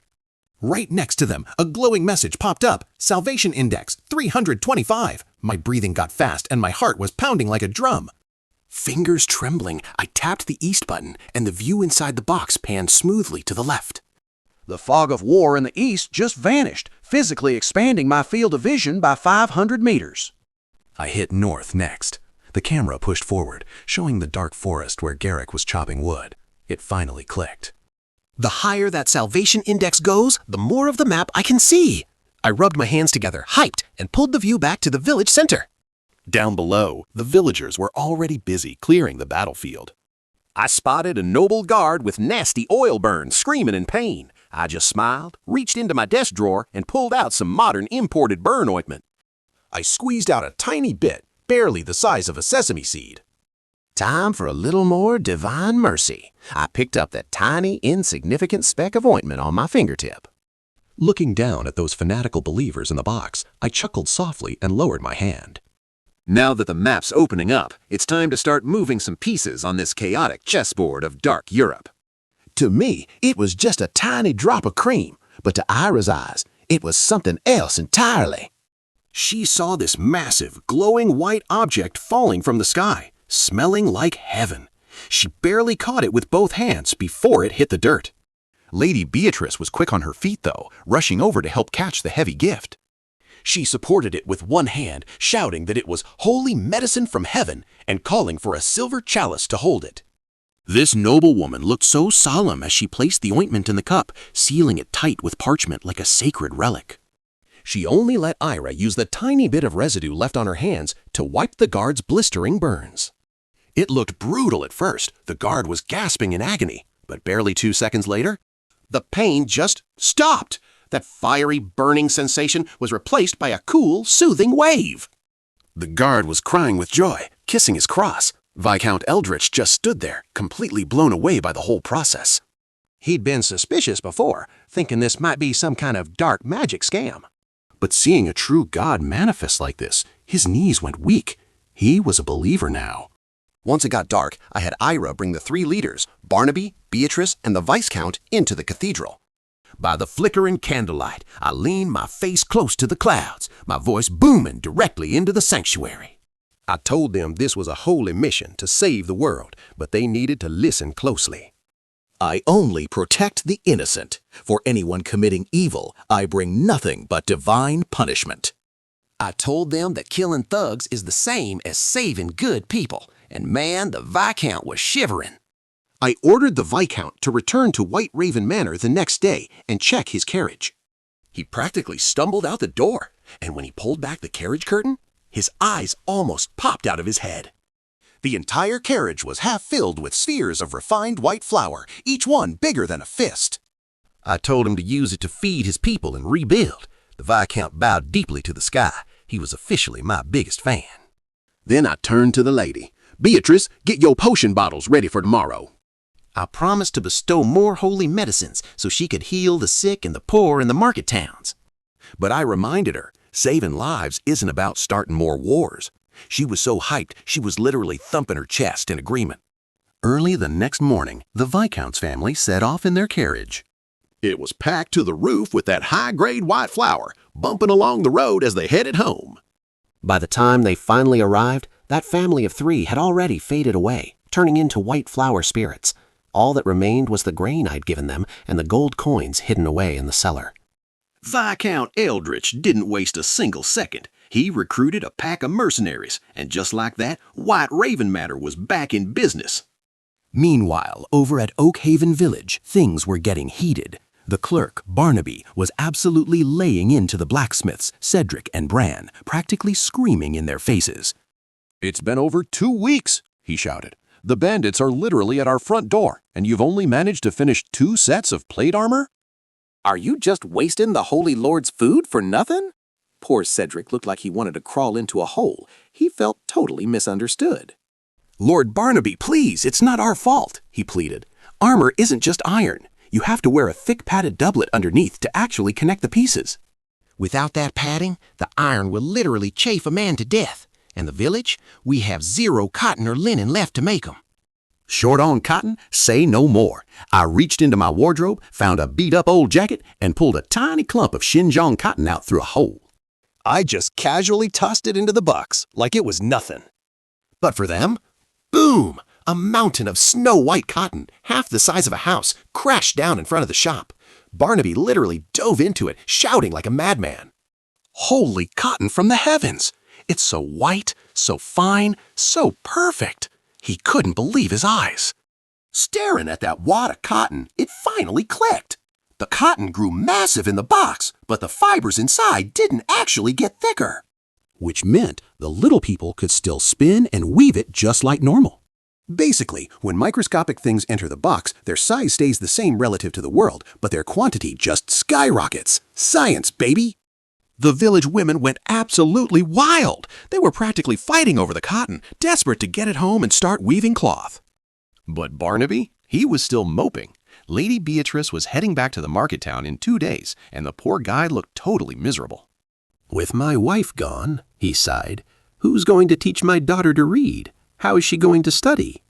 Finding a teacher in this middle of nowhere village? Impossible. Those scholars who know Latin are way too proud to work for a few bags of oats. Arrogant, huh? We'll see about that.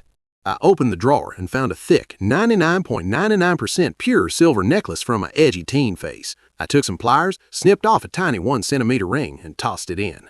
Clang! A massive silver ring, way taller than a person, smashed into the ground right in front of Barnaby.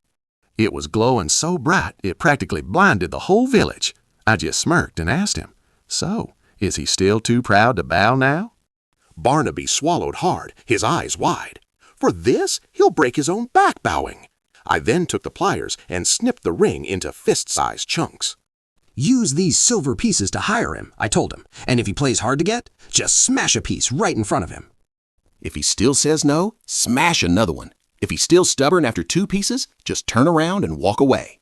I guarantee he'll be chasing after you, begging for the job. Barnaby hit his knees, wildly shouting about the Holy Lord's generosity. Early the next morning, Barnaby, his wife, the sculptor Garrick, and a dozen young men packed their bags. They headed out of Oakhaven, straight for the market town, carrying everything they could. But the outside world was a total war zone. The group walked nervously for miles, jumping at every sound.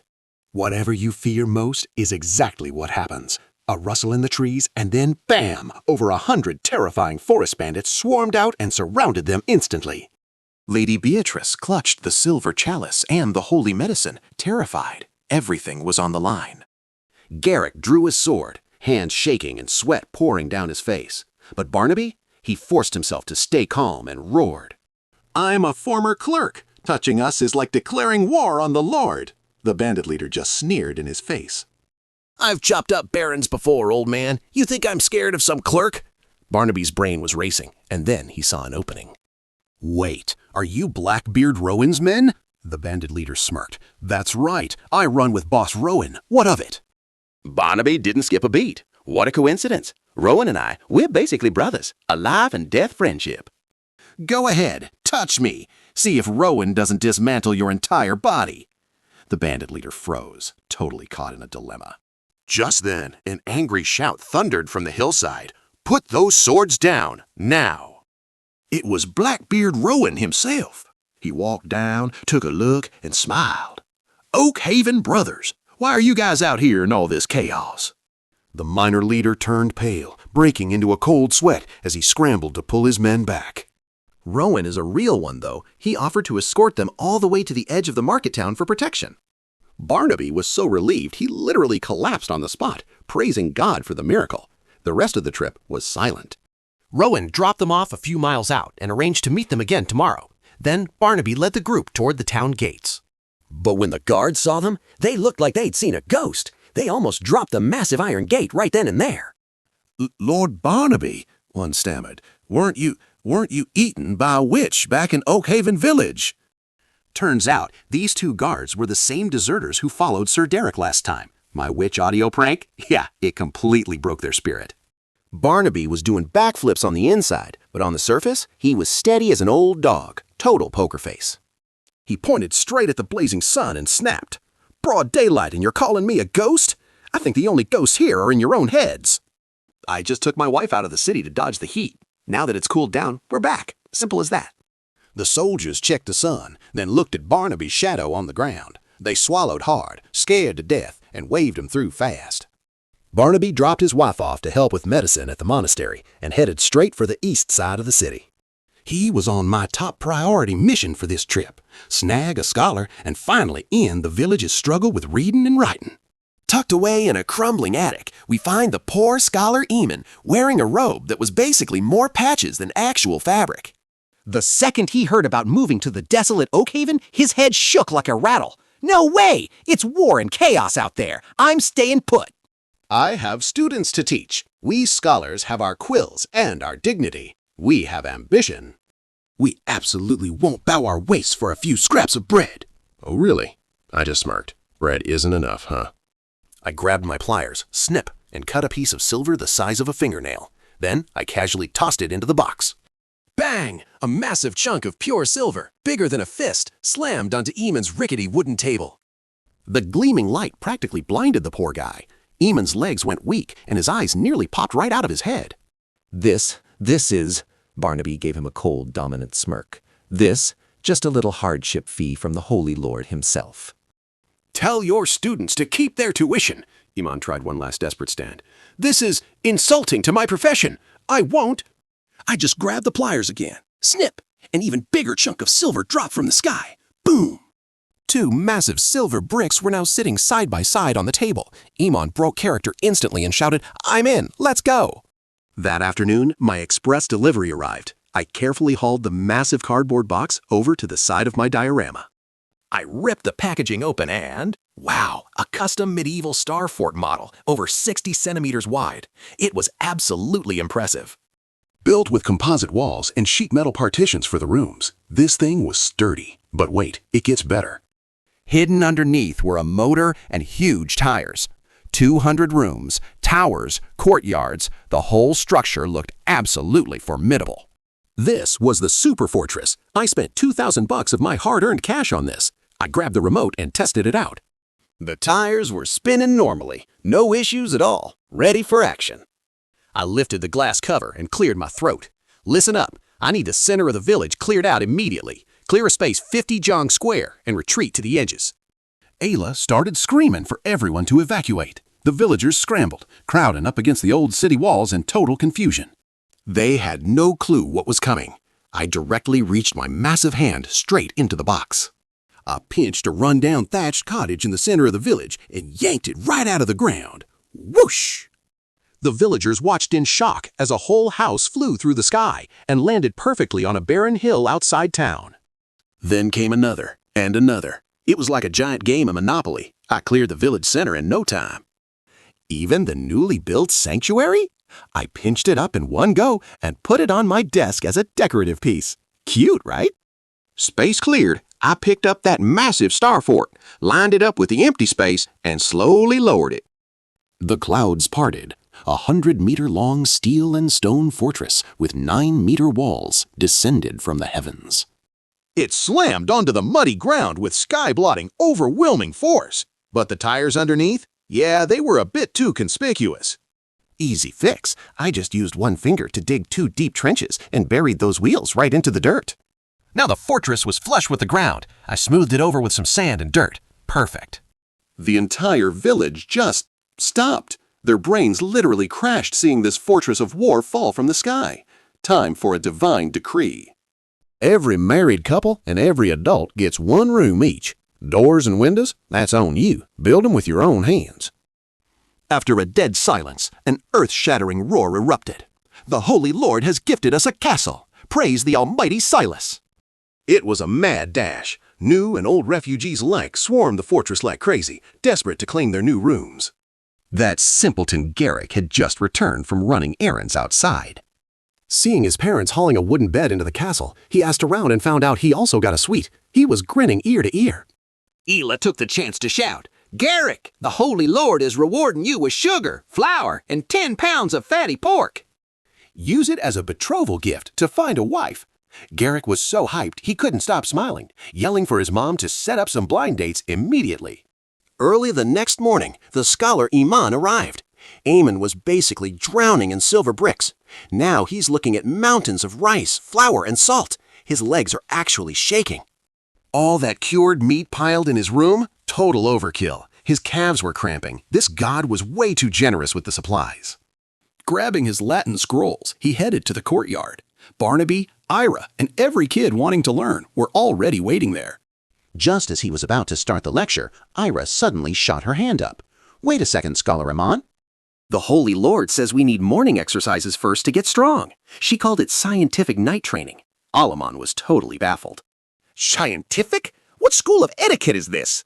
Ira just pointed to the sky. Everyone, turn around! Look at the divine illusion! I reached for my phone and propped it over the main tower. One fingerprint unlock later, and boom! Blinding holy light. A giant 30-meter glowing screen hung right in midair. A video started playing. High def, absolute madness for these medieval villagers. A fitness coach in tight gear started shouting to loud electronic music. 1, 2, 3, 4. Keep breathing. Squats now. Ira barked out the order. The Holy Lord commands it. Everyone, follow the illusion. Suddenly, the whole village was mimicking the video. It was pure chaos. Men, women, and kids were twisting and kicking their legs everywhere, just following along blindly. They were swaying left and right, constantly bumping into each other. The whole scene was hilarious, just total peak comedy. Amon stared at that giant moving picture scroll, his world view shattered. Confucius never mentioned whatever this strange force is. He was muttering about chaotic gods and asking for forgiveness, but his body, totally honest. He was right there, squatting along. Sadly, the peace didn't even last 2 days. The good times were about to come to a very sudden, bloody end. That morning, I was just slurping pasta and drinking cola when the alarm inside the box went off, loudly. Total mood killer. The sentry on the wall started howling at the top of his lungs. Someone was running from the mountains. A bloody man! I clicked on the surveillance view. A skinny guy in rags, drenched in red, came tumbling down the northern hill. He smashed right into the fortress doors. Garrick rushed out and dragged him inside. Barnaby recognized him instantly. It was One-Eyed Pete, the bandit leader who'd helped them. Pete was coughing up bloody foam, gasping for his life. Lord Barnaby, save us, he wheezed. Gordon and Bullock are coming to rob the village. Those animals stabbed Leader Rowan. They've locked him in a cave, and they're coming for a night raid tonight. The entire scene went dead silent. Barnaby's face turned white as he roared, "Prepare for battle! Everyone get ready!" Panic hit the village like a tidal wave. Fighting during the day is one thing, but a night raid in the pitch black? How do you even defend against that? Barnaby didn't hesitate. Garrick, you're the fastest. Run to White Raven Manor and bring Viscount Eldritch back. Now, go! Garrick stuffed his pockets with dried meat and sprinted off. He covered a 4-hour journey like he was flying. Total beast. When he reached the manor, the Viscount didn't even ask questions. He grabbed 2 horses immediately. Garrick had no choice. He didn't know how to ride, so he just hugged the horse's neck for dear life. They rode like the wind back. The Viscount rushed into the Star Fort and stopped dead. He was speechless, looking at the super fortress and its towers. God, he whispered, this defensive layout is simply flawless. He immediately climbed the wall to survey the terrain. He set his tactics fast. We can't just sit here and wait. Defending for 1,000 days only breeds exhaustion. We'll open the main gates wide and lure those thieves into a trap using the narrow passages of the courtyard. We'll close the door and beat them like dogs. We'll suffocate them in a killing pit and smash them with stones. Tactics were set, but a narrow retreat passage was a fatal weak point. They just couldn't spare the troops to defend it. I sat outside the box, looking at that passage. Short on firepower, huh? I grinned and pulled a windproof lighter out. Ira got the hint immediately and cleared the space. Everyone, back up! The Holy Lord is about to use his power! He's bringing down the thunder fire cannon of heaven. I pinched the lighter and slowly lowered it into the passage. To the Viscount, it looked like a giant, bizarrely shaped bronze cannon. Several divine dragons seemed to descend from the sky. The muzzle completely sealed off that retreat alley. It landed without a sound. Nobody stands directly in front of the muzzle. I repeat, stay at least 10 feet back. The Viscount's voice was shaking. This was unlike anything he'd ever seen. Blacksmiths, get your hammers! He barked at the 2 men standing by. Aim for the mechanism on the back. When I give the order, you smash it as hard as you can. Everyone watched in awe at the divine weapon. The lighter sat there, gleaming in the sun, a piece of modern plastic, looking like ancient, powerful brass to them. One flick of that mechanism, and it was going to be a total blowout. Fire from the heavens, literally. The stage was set. The trap was ready. Now, all they had to do was wait for the bandits to show up. Cedric and Brand gripped their massive forging hammers, standing tense behind the lighter's trigger. 1, 2, 3. They swung in a full, heavy arc and slammed them down with everything they had. Clang! The mechanism buckled under the weight. Then, boom! A terrifying ball of purplish-blue fire erupted from the nozzle. A 3-meter tongue of absolute heat surged forward like a starving dragon, instantly swallowing the entire hallway in a roar of light. The temperature skyrocketed, making the very air twist and shimmer like a hallucination. The Viscount stumbled back, nearly tripping in shock, before a wild, manic laugh escaped him. Heavenly flames! He'd never seen anything so beautiful and deadly.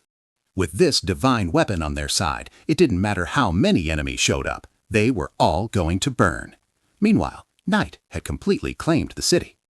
Back in my world, I was just chilling at my desk, munching on some fried chicken while casually editing a video. Suddenly my phone went off, a high-pitched, piercing scream of an alarm. Ding, ding, ding, ding, ding. My motion sensors had been tripped. I dropped the chicken leg immediately and leaned in close to the diorama box, my eyes scanning the miniature landscape. I tapped the north button on the edge, and the view zoomed right in on the northern hillside. Under that pale, cold moonlight, I saw them, shadows flickering through the skeletal trees of the dead woods. Gordon and Bullock were leading over 200 bandits, their eyes gleaming with pure greed as they crept toward the fortress walls like a pack of starving hyenas. I just sneered. I reached down and clicked off the safety lock on my lighter. Then I hovered a spare electric mosquito igniter, the kind that spits high-voltage purple arcs, right above the tiny stone fortress. Come on, boys. There was a road to heaven, but you just had to choose the one leading straight to hell. Tonight, you're gonna find out what a dimensional strike actually feels like. Welcome to the Cyber Thunder punishment. I killed the room lights and stared at the monitors. The alarm was still blaring in my ear.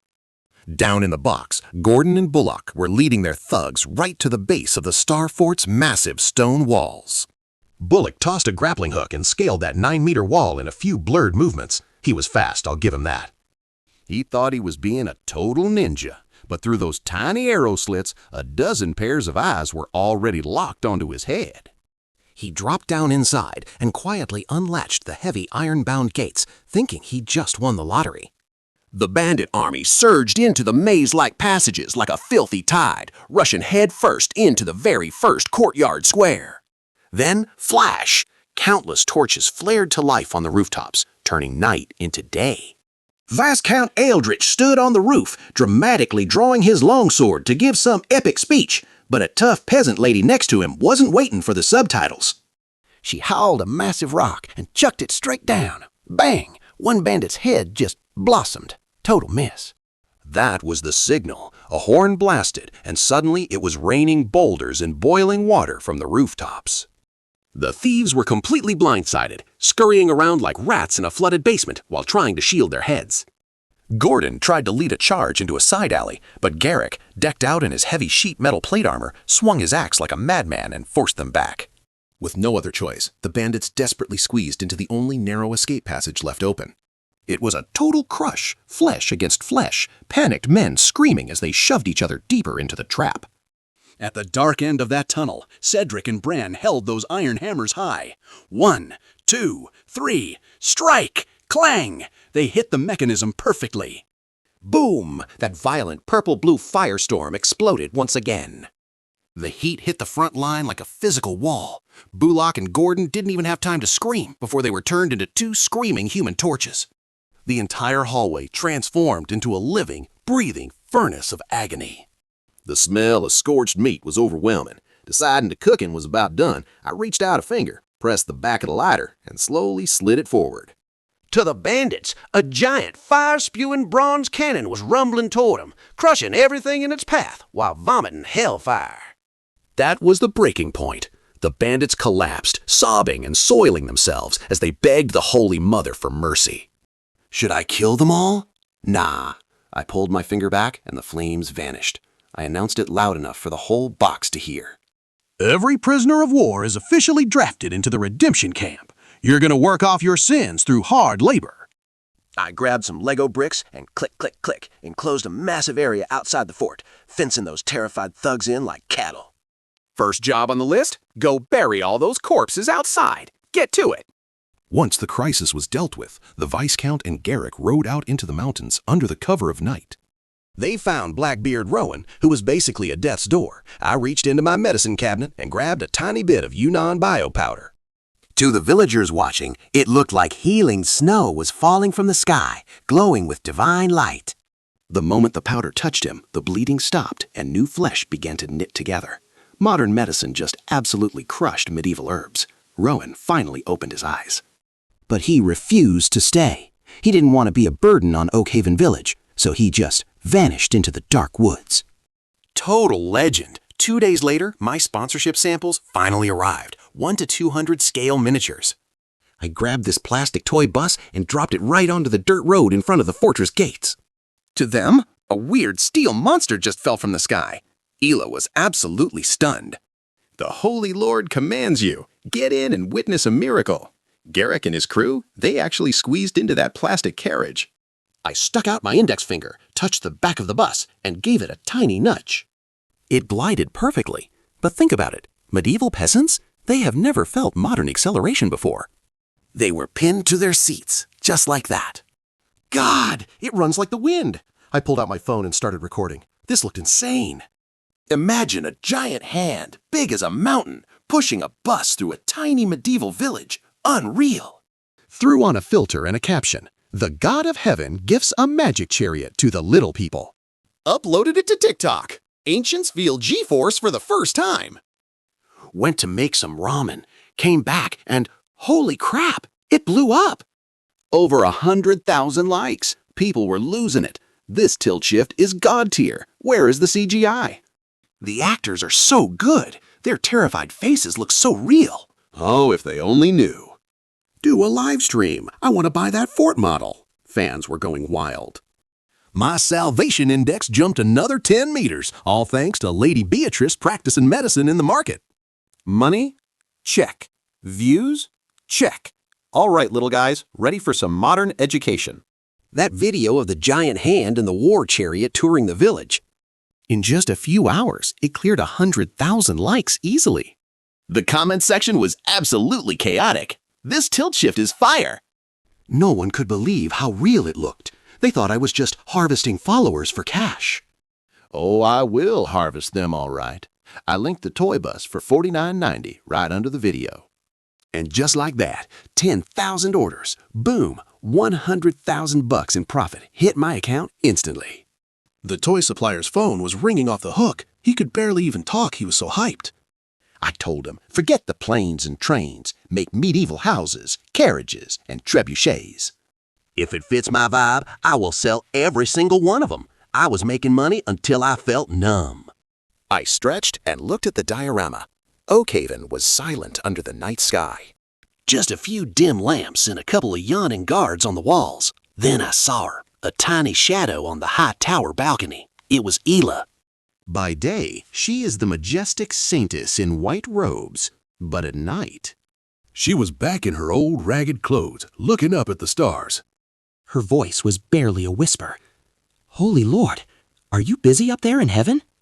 I am only saying this because you are gone, but I am so bored. I almost choked on my soda. She was tearing up.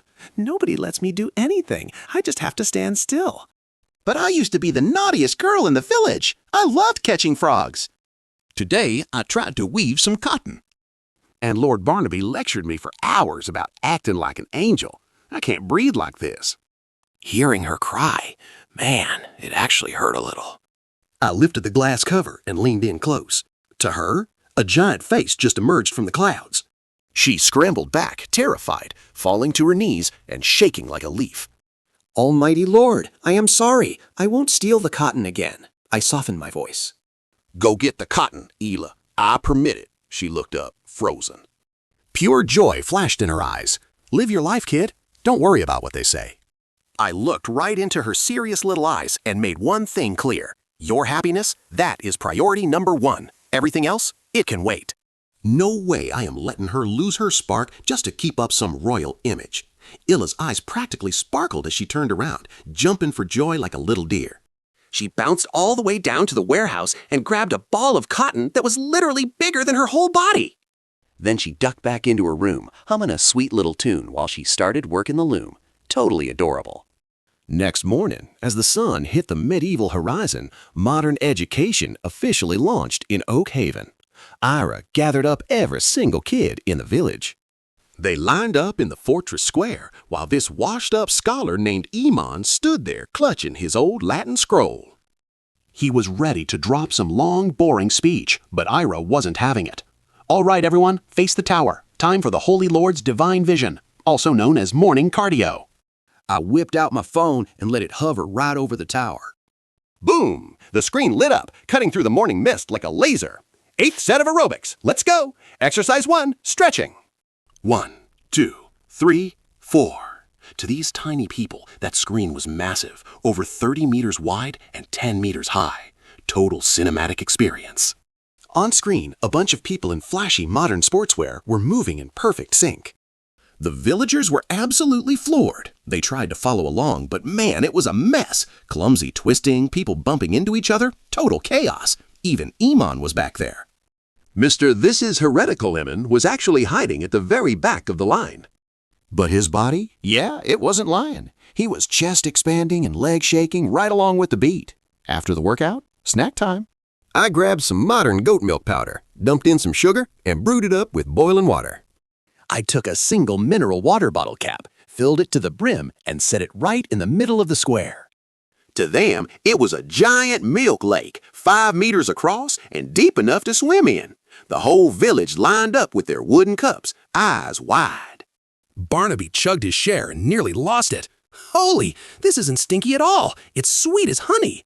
He even claimed the actual king would be jealous of a drink this good. I just smirked, dropped a pinch of dry powder nearby, and watched it turn into a massive white snow mountain in their eyes. Behold, holy milk powder. Just add warm water and you have got a miracle in a cup. Barnaby's jaw literally hit the floor. While he was freaking out, I tossed a modern English picture dictionary to Iman. I told him it was the angel's method for learning the secret language. This old bookworm started kissing the cover like a madman, swearing he would protect these holy texts with his life. But just as things were getting good, the village alarms started screaming. It was Sir Derek, the sheriff, with over 100 soldiers. They were sweating bullets outside the fortress gates. Poor guy was still traumatized from the last time I scared him with those ghost whales. He was shaking in his boots. The wall he saw last time, now it was a giant stone and steel fortress. His legs were practically jelly. Barnaby headed up to the wall, playing it cool and acting totally clueless. Derek did not have time for games, though.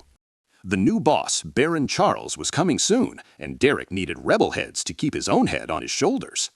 Where is Rowan's crew, and where are the bodies of Gordon and Bullock? He barked. Barnaby caught on fast. He pointed to the North Hill.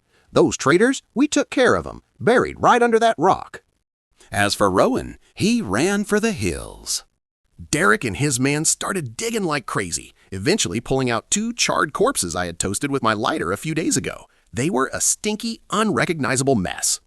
Derek was thrilled. He sliced off those charcoal heads and stuffed them into a sack. Hey, as long as he has heads, he can fake the military glory. Works for him. He did not want to stay in this creepy fortress for another second. He grabbed his men and bolted into the mountains to find Rowan. Once they were gone, Barnaby wiped his forehead. He was already planning to send people to town to buy horses. In a war zone like this, if you do not have a ride, you are basically a sitting duck. But horses? Way too slow. Too old-fashioned. I opened up a shopping app and started hunting for miniature toys. Remote control cars? Nah, won't work. If they drive out of my sight or hit my invisible barrier, they are toast. It had to be something that little guys could drive themselves. Finally, I found it. A tiny solar-powered toy car. 3 centimeters long, 2.5 centimeters wide. Perfect. No batteries needed. It runs on pure light. I hit buy and paid for the fastest shipping possible. By 3 p.m., the car was in my hands. I hailed a cab and headed straight to the model shop. Old Kai, help me pimp this ride. I slammed the solar toy car onto the table. Old Kai looked at this tiny fingernail-sized thing and rolled his eyes. Modify what? This junk doesn't even have a motor, kid. Add a tractor handle for steering and a retractable shade for the solar panel. I spent the whole night modding like a madman. Early the next morning, the handle and shading curtain were perfectly set. Holding my modified masterpiece, I sat back down in front of the diorama. Garrick stepped up. The simpleton trotted out of the fort, and the whole village followed to see the excitement. Pinching the toy car, I broke through the clouds and slowly lowered it down. To the tiny people, a steel beast 6 meters long and 5 meters wide crashed heavily into the mud. A massive black crystal sat on the roof with weird levers in front. Get in. Today, I'm teaching you to drive the solar war chariot. Garrick and another beefy guy used every ounce of strength to climb tires taller than them just to squeeze inside. Garrick gripped that steering handle like his life depended on it. His buddy walked to the shading curtain, grinned like an idiot, and ripped the cloth wide open in one go. Boom! Sunlight hit the panel at full power. Rumble! The motor spun wildly, 12 centimeters per second for me, but to them? It shattered the 100 km/h mark instantly. Why? Because scale matters, people. God help us! Caught off guard, the two blockheads were flipped backward into the carriage by that terrifying G-force. The 6-meter-wide steel monster was like a rabid dog off its leash, roaring violently as it charged straight for a stone wall. We're gonna die! The whole village covered their eyes and screamed. Just in time, I reached in with 2 fingers and snatched the car midair. The racing giant beast was suddenly suspended in space. Its 4 wheels still spinning like crazy, making an ear-piercing screech against the air. The 2 idiots nearly wet their pants, shaking like leaves. I shouted, "Wide open is max speed, geniuses!" Cover it to park. Pull it open bit by bit, slowly. I placed the car back on the ground. Garrick swallowed hard and carefully cracked the shading curtain open just a tiny bit. The car started smooth as butter at 60 km/h. He started steering left and right through the mud. Those 2 idiots were drag racing on the wasteland, screaming with joy, while a whole village watched in total envy. They raced until sunset. The light vanished, the car lost power, and it stopped dead 100 meters from the village. The 2 blockheads just sat there, completely dumbfounded. They used all their strength, but they couldn't budge that massive steel beast, terrified someone would steal it. Garrick's eyes lit up. He spotted the former soldiers turned convicts working on the distant hillside. Hey, help us push the car. 2 slices of salted meat for everyone. The hillside went dead silent for 3 seconds. Then, absolute chaos as over a dozen convicts charged down like hungry wolves. Every single one of them put their backs into it, pushing with everything they had, forcing the giant beast back to the city gates. 2 days later, they were pros. Time for something big. I wanted to see if this thing could break through the diorama's invisible glass wall. I loaded it with refined flour and salt. Destination, White Raven Manor. The 2 idiots piled on hundreds of pounds of grain and hit 80 km/h, tearing down the King's Road. Swish! The toy car phased through the glass without a hitch, vanishing from my sight. It worked. As long as the tiny people were driving, it could break the dimensional barrier. Meanwhile, 30 meters from the village, on a forested hill, Sheriff Derrick was leading over 100 spearmen in an ambush. Down below, 200 bandits were strolling along sluggishly. The bandit leader, nicknamed Iron Hammer Harold, was swinging a giant war hammer and cursing his head off. Derrick drew his sword, eyes filled with cold, murderous intent. Wiping out these bandits was his ticket to clearing his name. Today's the anniversary of your death. Entire army, attack! Derrick roared. 100 archers pulled their bows tight, ready to rain hell. Suddenly, from the King's Road on the other side of the hill, a bizarre, thunderous roar echoes through the air.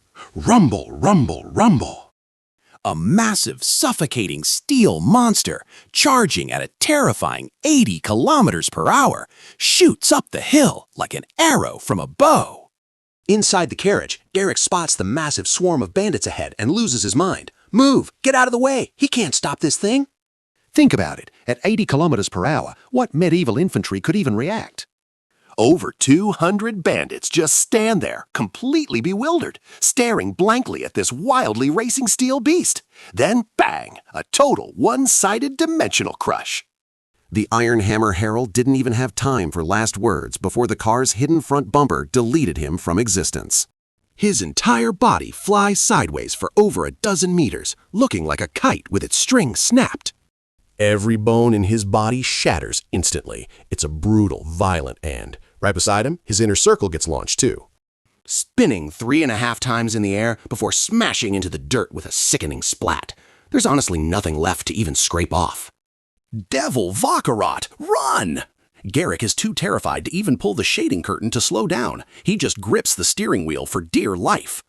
Pins the gas pedal to the floor and lets the wheels wildly crush their way over a ground littered with severed limbs. He forcibly rams a bloody path right through that crowd of 200 bandits, leaving nothing but a cloud of smoke behind. It's a literal hit and run, vanishing down the King's Road and leaving the surviving soldiers and bandits standing there in total shock. Silence, a heavy, death-like silence. Even Direct's hand is shaking as he holds his sword. He swallows hard, looking at the broken thief soldiers scattered everywhere. Then he roars, "What are you idiots waiting for? Their leader was just struck down by God's thunder! Kill them all!" The soldiers snap out of it and unleash a massive volley of arrows. Without their leader, the bandits crumble instantly. What started as an ambush turns into a total, one-sided massacre. Direct scores a massive win, and everyone's convinced it was a literal miracle from above. An hour later, over at White Raven Manor, Viscount Eldritch is standing on his newly repaired stone wall, acting all high and mighty. Suddenly, a guard comes stumbling over, practically crawling in panic. "Lord, the people from Oakhaven are here, and they're driving a monster." The Viscount heads out to check it out, just as Garrick and his buddy come tumbling out of the car. Faces pale and howling in misery. "Lord Viscount, we messed up. We ran people over on the road. They're dead." The Viscount frowns, his eyes scanning the front of the vehicle. The bumper is stained with fresh blood, and a few tattered strips of linen are still hanging off it. He sneers, pinching the scraps of cloth between his fingers. "What are you two panicking for? Look at this." In this day and age, what kind of proper knight wanders the King's Road in tattered rags? The people you hit were definitely just roving bandits.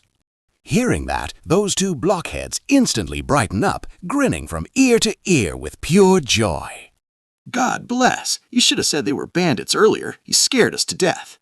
They quickly start unloading hundreds of pounds of rice, flour, grain, and oil from the back of the car. Seeing these supplies, exactly what he needed to survive, the Viscount repeatedly draws crosses in the air to praise the Lord. After praying, he approaches the giant solar car. Stroking the cold plastic shell and staring at the black crystal panel on the roof that drinks in the sunlight. The Viscount takes a deep breath, his eyes filling with a mix of awe and fanaticism as he murmurs in a trembling voice. Work at sunrise, rest at sunset. No need for horses to pull it. It moves just by seeing the light. Could this be the sun god's sky-patrolling war chariot from heaven? Meanwhile, I'm just watching this tiny solar toy car race across my screen. I let out a smirk and pull up the Amazon search box. Now that the logistics are set up, it's time for this medieval territory to feel the full force of a true industrial revolution. I originally wanted some hardcore heavy equipment. But I glance at the calendar and realize it's already late August. The ground in Oakhaven Village is hard as an iron plate. The serfs are ready to plant winter wheat, but how do you plant in soil this dry? Industrialization can wait a minute. The most urgent task right now? Giving these people a soaking rain. A normal household humidifier is no good. The water droplets are way too big. Dropping those in would cause a literal flood. After searching for a bit, I pull the trigger on a medical nebulizer. The mist this thing sprays is incredibly fine. Once it's magnified 200 times inside the box, it'll look exactly like a light, misty rain. To make sure I don't scare the little people, I break off a plastic gargoyle head with wings. Stuff the nozzle into the monster's mouth and glue it tight with double-sided tape. Everything's ready. Power on. Right about then, a skinny man slips out of the market town's gates. His name is Lurson, a bottom-tier papermaker who's basically on the verge of starvation. But after a heavy talking to from Lady Beatrice at the monastery, he's finally on the move. Lurson clutched 2 pieces of rock-hard, dry black bread and booked it toward Oakhaven Village. But then he felt this sudden, chilling breeze. He looked up and just froze. A massive, low-hanging cloud was drifting right above him, and sticking out from the center, the giant, terrifying head of a gargoyle. This beast opened its massive jaws and started spraying a thick mist of water down at the scorched earth below. Now, Lurson hadn't seen a single drop of rain in 3 long years. He started screaming at the top of his lungs, "It's a miracle! An angel has sent us the sweet rain of heaven!" He didn't waste a second. He started sprinting with everything he had. desperately trying to reach that patch of raining land just ahead. What he didn't know, I was the one behind the scenes, literally pressing the directional buttons to move that rain cloud toward the village. Lursen was running on the ground. Well, my gargoyle floated through the sky. He looked like a hound chasing a bone, completely out of breath, as he followed that cloud all the way into the fortress of Oakhaven. By the time he got there, the entire village was absolutely losing it. Hundreds of villagers were flooding into the fields, mouths wide open, letting the muddy water coat them from head to toe. Even the convicts from the quarry rushed down, spinning and dancing like crazy in the middle of the downpour. Then suddenly, every single person in the village dropped to their knees. In perfect unison, they shouted, "Praise be to the almighty holy Lord Silas!" Lursen was just standing there, totally lost. He grabbed one of the villagers, shouting, "What are you doing? It's clearly a messenger from heaven making it rain." "Why are you thanking this holy Lord?" The villager just rolled his eyes at him. "Man, you don't know anything, do you?" That holy beast in the clouds? The Holy Lord summoned it to help us. So yeah, we thank the Lord first. Lursen was hit with pure shock. Just how powerful was this holy Lord's influence? He immediately plopped to his knees at the gates, frantically kissing the dirt and begging to be let in. I figured it was time, so I switched the camera view and sent Ira and Cedric the blacksmith out to greet our new guest. Cedric took one look at the guy and started grinning. Turns out, this Lursen guy was actually the most skilled papermaker in the entire territory. See, the Star Fort had over 200 rooms, but not a single window had paper or parchment to cover it. This guy showed up at the perfect moment. Ira didn't waste any time delivering my decree. He gets to stay and make paper. His room and board are totally covered, and he'll even get a steady supply of refined flour and roast meat every month. Hearing about that kind of legendary treatment, Lursen didn't care about his serf status anymore. He happily threw that life away and officially became a refugee. Ira led him straight into the artisan district and gave him a deluxe single room with sheet metal walls, pure luxury. Lursen started stuttering. "My lady, to make paper, I'm going to need a huge pool to soak the bamboo and wood pulp. Plus, we need quicklime." Since I didn't have a pool handy, I just grabbed a red bottle cap off my desk, filled it with water, and dropped it right into the courtyard. There was a massive, echoing clang. A giant, god-tier water pool filled to the brim with crystal-clear water smashed into the center of the yard. Lursen was so terrified he just collapsed, his legs shaking uncontrollably. I kept the orders coming. I sent the convicts to chop wood and got the village masons working on the lime. In less than half a day, a fully functional, handmade paper assembly line was ready to go. The very next day, my package finally arrived. The toy factory boss had sent over a whole batch of miniature ancient-style building models. These things were 1 to 200 scale, and the craftsmanship was absolutely top-notch. It had been raining a lot lately, and the convicts were still huddling inside that little Lego circle I'd built. They didn't even have a roof over their heads. Time for a major upgrade. I grabbed a handful of those plastic stone forts and popped the lid off the box. Clink, clink, clink. Over a dozen beautiful medieval stone houses, complete with chimneys, came falling out of the sky. They smashed onto the ground, kicking up a massive cloud of dust. That ruthless labor camp was instantly transformed into a high-end villa district.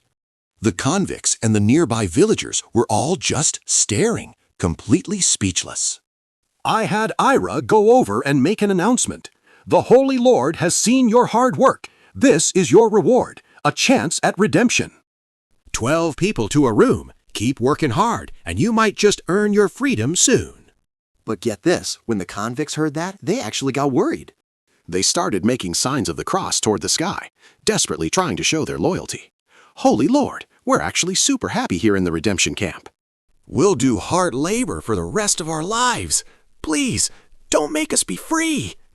Honestly, I had to laugh. They wanted to just sit back and relax? Not on my watch. I decided right then to set up a model worker system. The best worker gets their own private room and big portions of meat every day. Let's see how fast they start competing then. Meanwhile, the camera cut over to the territory's market town. The new Baron, Charles, was so stressed he was literally pulling his hair out. The previous Baron had been taken out, the granaries were completely empty, and the people were literally eating dirt to survive. To make things worse, the autumn taxes were due soon. This wasn't just a problem, it was a total dead end. This old noble, he was as stubborn as a mule and way too proud. He slammed his fist on the table. Boom! and decided to head into the country to hunt down some rich merchants for their quotas. His plan? Simple. Force the wealthy to dig deep into their own pockets to cover everyone else's taxes. He led a squad of heavily armored knights deep into the sticks, but the further he went, the colder his heart felt.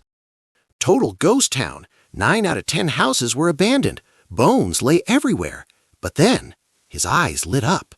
Ahead of him was a village actually farming. And get this, not only were they not starving, a few of them were actually looking pretty well fed. He looked closer and saw a massive star fort towering over everything. 3 jong high stood right in the center of the village. This wasn't just some local build. This was the fortress of a Grand Duke. Charles was absolutely hyped. He immediately ordered his men forward to knock on the door and start begging for support.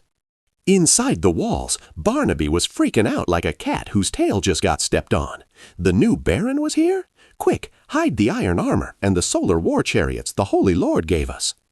We cannot let this official see our tech. He grabbed everyone, frantically trying to get their story straight. Listen up, this noble isn't a total idiot. You, change into your fancy velvet robes right now. You're pretending to be the mistress of this fortress. And I will be the butler. Remember, we are an ancient Highlander noble family. You've got to act like you're better than everyone. Poor Ira was so shy, she wanted to just crawl into a hole and disappear. Pretend to be the Lord's wife? She was worried. Would the Holy Lord even agree to this? But listening from the sky, I was having the time of my life. I sent down my divine voice. Sounds like fun. Go for it. With my blessing, she took a deep breath. Boom! Instant actress mode. She walked out with the most dignified, don't mess with me energy the village had ever seen. She sat in an oak-carved high-back chair on the 3rd floor of the main tower, her eyes cold as ice. Then Charles entered. His heart was pounding. He was already shook just walking past the crossfire zones and the insane defensive walls. He reached the 1st floor chapel, looked up, and saw a Latin stone carving dedicated to their protector, the almighty Lord Silas.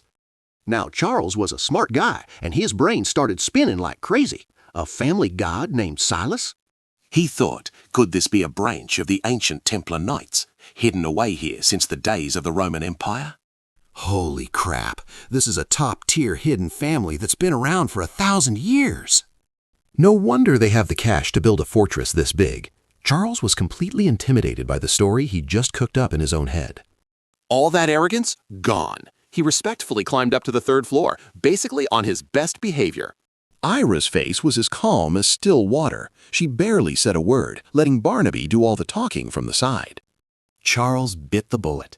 He started crying about how miserable things were, tears actually falling, until he finally revealed what he really wanted. The commoners are dying out there. Since your family is so loaded, why not give us some gold to pay their taxes? You don't want a mob burning your castle down, right?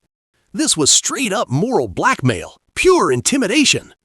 Barnaby looked at Ira. She was listening closely to my instructions, and then she slowly shook her head. I sneered from my spot in the clouds. Tell him if he wants money to fill the pockets of corrupt officials. No way in hell. We aren't giving the government a single copper coin. But we are willing to provide grain. But every single grain of wheat has to go directly to the victims. Barnaby perked up instantly, throwing my words right back in Charles's face. Charles panicked. He started thumping his chest, swearing up and down that he was totally honest and uncorrupted. Barnaby just laughed. Please, who's going to guarantee it won't be stolen by the Franks in the royal city? Besides, you annoyed the regent archbishop and got exiled here. You can't even protect yourself, so stop acting like a big shot. Charles froze. His biggest weakness had just been poked in front of everyone. Following my lead, Barnaby kept the pressure on. Instead of forcing us to donate, why don't you write a letter to your bishop friends at the monastery? Have them report how bad things really are. Move it up the chain of command. If everyone signs a petition, the king might actually exempt the taxes here. Charles felt like he'd been hit with a lightning bolt of wisdom. Of course. Those bishops have huge reputations. This could actually work. He made the call and agreed right then and there. Next thing you know, Barnaby and Charles, 2 total old foxes, plus a finance officer, started haggling like crazy over the details. Who gets the porridge? Where do we put the relief stations? How do we stop people from stealing? They talked until the sun went down and their heads were spinning. I was done listening to this boring stuff. I was over it. I turned away and picked up my phone. Yesterday, I filmed a video of the old village chief making wooden bowls and weaving baskets. Time to upload that to the short video platform and see if it goes viral. Check this out. One continuous shot, top-down view, zero filters. The comment section, it literally exploded overnight. Holy crap, this medieval model is unreal. People were losing it over the flawless detail. That old man is a total legend. I had a sudden spark of inspiration. I told him to grab some micro carvings from the village chief. The old chief was absolutely hyped. He offered up his best gear, so I grabbed a tiny rattan chair, barely a millimeter long, and held it up to the lens. It was perfect, micro-weaving finer than a hair, so I listed it on Amazon for $88,800. And get this, in under 24 hours. Sold! I'm rich! Time to give back to the old chief for making me a fortune. Basic supplies like rice or oil felt way too cheap. Then I spotted a piece of Dove chocolate sitting on my desk. I carved off a tiny sliver, size of a sesame seed, and airdropped it right in front of the chief. To him, it was this massive black boulder, bigger than his whole body. He just stood there, totally confused. I told him to take a bite. He chipped off a tiny piece with a chisel and popped it in. 1 second later, total brain blast. His eyes went wide and his whole face lit up with the biggest grin ever.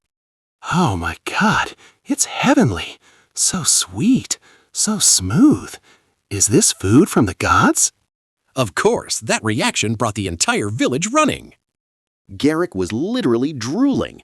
He spent hours sucking up to the chief just for a tiny crumb the size of a fingernail. Garrick ate it, and boom, mind blown. He started screaming at the top of his lungs. This is 10,000 times better than soda. The village went nuts. By midnight, people were bringing out their smoked bacon. Piles of eggs and their best white flour. Crowding the chief's door, ready to trade their entire life savings for just one tiny bite of God food. It was absolute chaos at the chief's place that night. Usually, the chief is super respected, but the villagers were practically tearing his door down. The crowd was massive. Everyone was clutching their family's most precious belongings. Bacon, eggs, bags of grain. One guy even brought a salted fish he'd been hiding for years. Everyone was desperate, throats raw from screaming, all pushing and shoving to get to the front. Chief, give me a crumb, just a fingernail size. I've got all my family's meat right here. I'll give 20 eggs. Inside, the chief was huddled in the corner, hugging that giant stone for dear life. He was grinning from ear to ear, but he wasn't letting go. He wasn't sharing another piece. I mean, can you blame him? This was a gift from the Holy Lord, tasting like literal clouds from heaven. It was so smooth, just melting on the tongue. Even the old folks could eat it. Then she finally showed up. She shut the crowd down fast. Everyone, stop! This was a direct gift from the Holy Lord to the chief. No stealing. If you want to trade, come back tomorrow and follow the rules. That finally calmed things down, slightly, but nobody was actually leaving. They just sat there, stubbornly camping out in front of the chief's door all night long. Like a bunch of fanatics waiting for a church to open. Me, I was just watching the whole show from outside the box. I checked my phone again. Yep, that tiny rattan chair actually sold for $88,000. Unreal. I was feeling great, but hey, enough fun. It was time to get back to business. Next morning, the fortress was buzzing. A massive line of carriages was rolling in from the nearby market town. The new Baron, Charles, had promised that not a single grain of wheat would go missing on his watch. He was keeping a super close eye on everything. After all, it was the first day of the big grain transport. Charles was right there on his warhorse, leading his knights and his finance officer to the gates. He watched empty carts go in and come out overflowing with premium white flour, one after another. The finance officer whispered to him, "My lord, this family's power is it's terrifying." That's 30 carts of flour already. This is insane. Charles just nodded. He was convinced now. This ancient family's reputation, it wasn't just talk, it was real. Let's be real. If our boy hadn't clung to that powerful lord like his life depended on it, the northern famine would have swallowed him whole the second he arrived. Only after 40 carts of flour were packed and rolling did Barnaby finally stroll out of the fortress, looking cool as a cucumber. He gave Charles a polite smile, placing a hand over his heart in a respectful gesture. Lord Baron, the 40 carts of flour my family promised are officially on the move. Now, what's next? Charles bowed deeply, his expression dead serious. It all comes down to how we handle the relief now.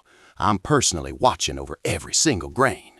If anyone even thinks about stealing a handful, they're going straight to the gallows. Barnaby just narrowed his eyes and smirked. Countless people are watching you, Baron. Be a good lord, and maybe God will actually have you back. Charles didn't hesitate. He swore an oath right there. If I embezzle even a mouthful of this grain, let me rot in hell after a slow, painful death. With that, Charles hopped on his horse and rode off, escorting the massive convoy toward the market town. Meanwhile, back on my end, I was already moving on to something way more entertaining. Oak Haven Village was prepping to plant winter wheat. Now, I'm a city kid who can't tell a weed from a crop, but watching these little guys work, totally my jam. I zoomed the camera way out, hovering directly over the vast wheat fields. While the camera was aimed down to capture everything from every angle, I pulled up a tab on my computer. I started Googling how to plant winter wheat. Step 1, deep plowing. Okay, I can work with that. Just as I was reading about soil prep, I looked into the box. There was Garrick dragging a massive plow and helping his parents turn the earth. The kid has bull-like strength. Seriously, it's insane. Dirt was flying everywhere with every step he took. I was honestly impressed. Looking at their old-school tech, I realized I shouldn't try to lecture them on the basics. They clearly know their stuff. But then I scrolled down to the sections on chemical fertilizers and soil pH, and that's when my eyes lit up. Apparently, the pH needs to be around 6.5. But how the heck am I supposed to measure that from outside a box? I kept digging for answers. Jackpot! I found out that flower markets sell these long soil pH probe needles. To fix the soil, I'd need a crazy mix of potassium sulfate and some biological bacteria stuff. Science is wild, man. I went all out, reading manuals and even calling up relatives in the countryside for advice. I used every trick in the book. Armed with the pH probe I just bought, I aimed it right at the field inside the box and stabbed it downward. Garrick's family was huffing and puffing over their plow when suddenly, boom! A massive shiny silver spear dropped from the heavens and slammed into their dirt. All three of them just stood there, completely paralyzed with shock. Garrick looked up and screamed, "Holy Lord, did an angel just drop his spear from the sky?" His parents nearly had a heart attack and covered his mouth. "Shut up, you idiot! Don't talk to the Lord like that!" I didn't bother explaining. I just watched the digital display on my probe. A bit too alkaline. I grabbed the custom fertilizer mix and called Ela over. This is immortal fertilizer. Tell Garrick's family to use exactly 2 pounds. Not a drop more, not a drop less. Dissolve it in water and spread it evenly. Do that, and this year's harvest is basically guaranteed. When Ela heard guaranteed, her eyes sparkled, and she sprinted to the edge of the field to deliver the message. Garrick, the Holy Lord gave your family immortal fertilizer. He says your harvest is going to be massive this year. Garrick's father was so overwhelmed, he dropped to his knees, praying to the sky. Praise God! Praise the Holy Lord! To a struggling peasant, a full belly is better than any empty promise. I pulled the probe out and moved to the next family. Measure, mix, repeat. For the rest of the day, I was on a mission. All across Oak Haven Village, miraculous silver spears were falling from the sky.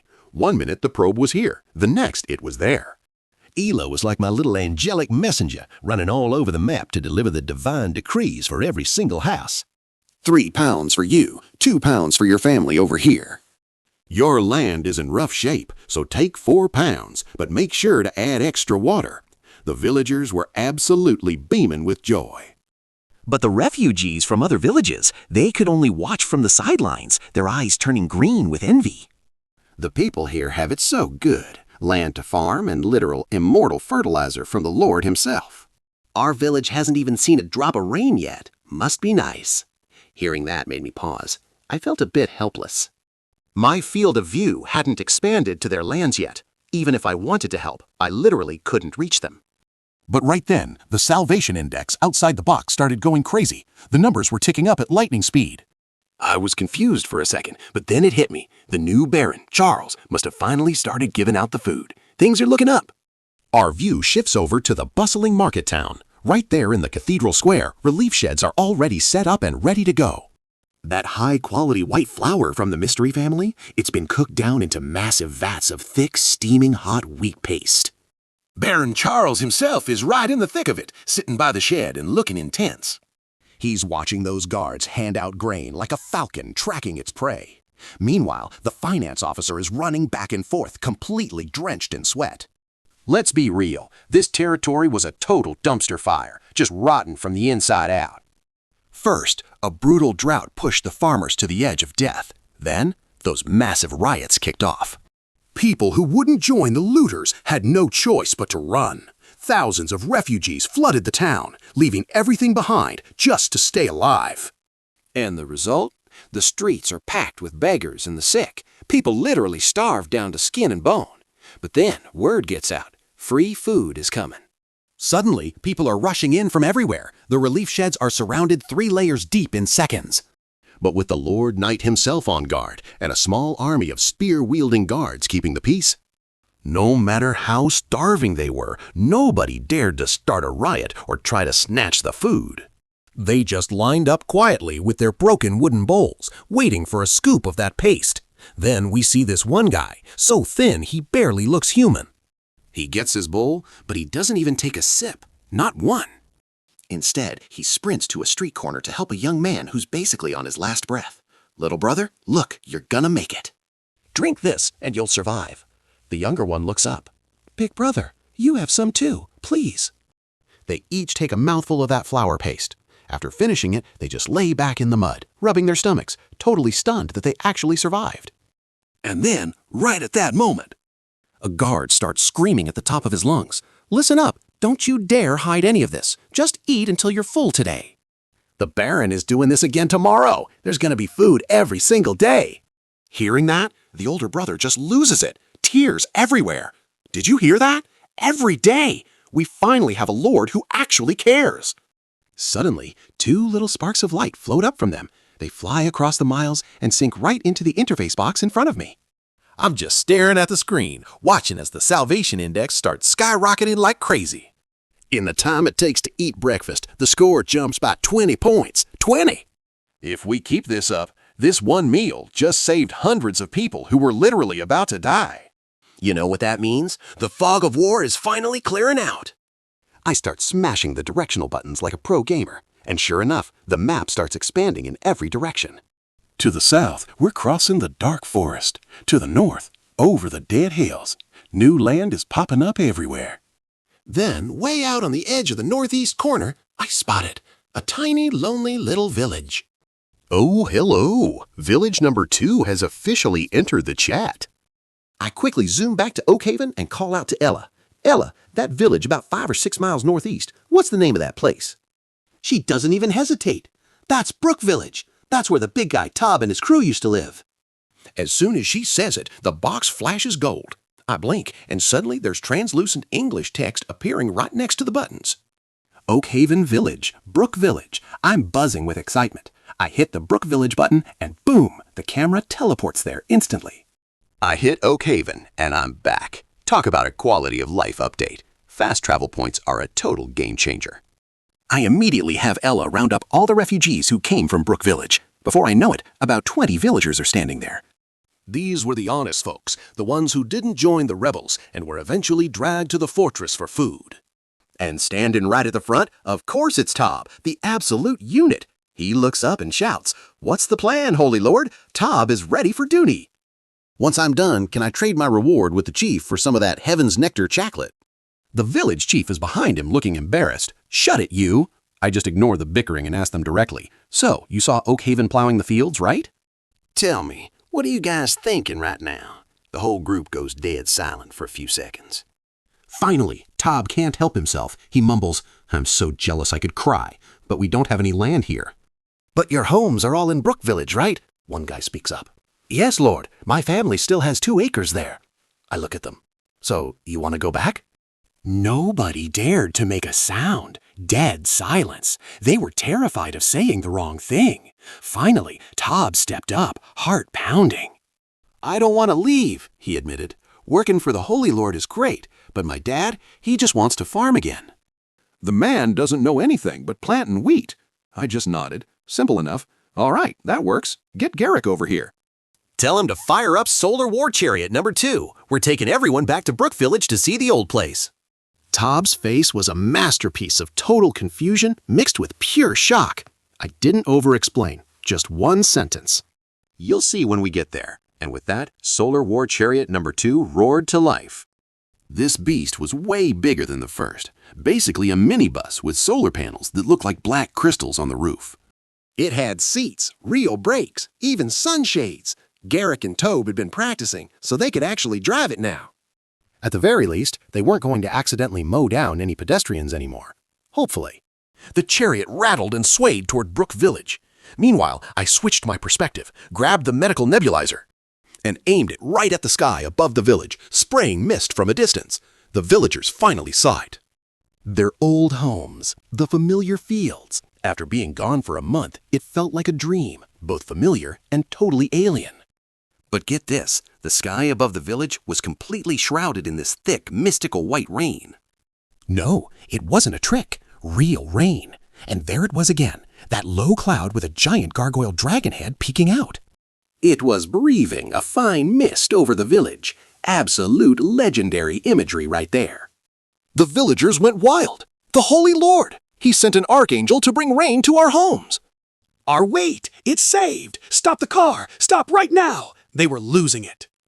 Before the chariot even stopped, people were leaping out, sobbing, laughing, and sprinting toward their land like madmen. Garrick just watched, unimpressed. We have a car, and they're running? How dumb can you get? Whack! Tob slapped him upside the head. You calling my parents dumb?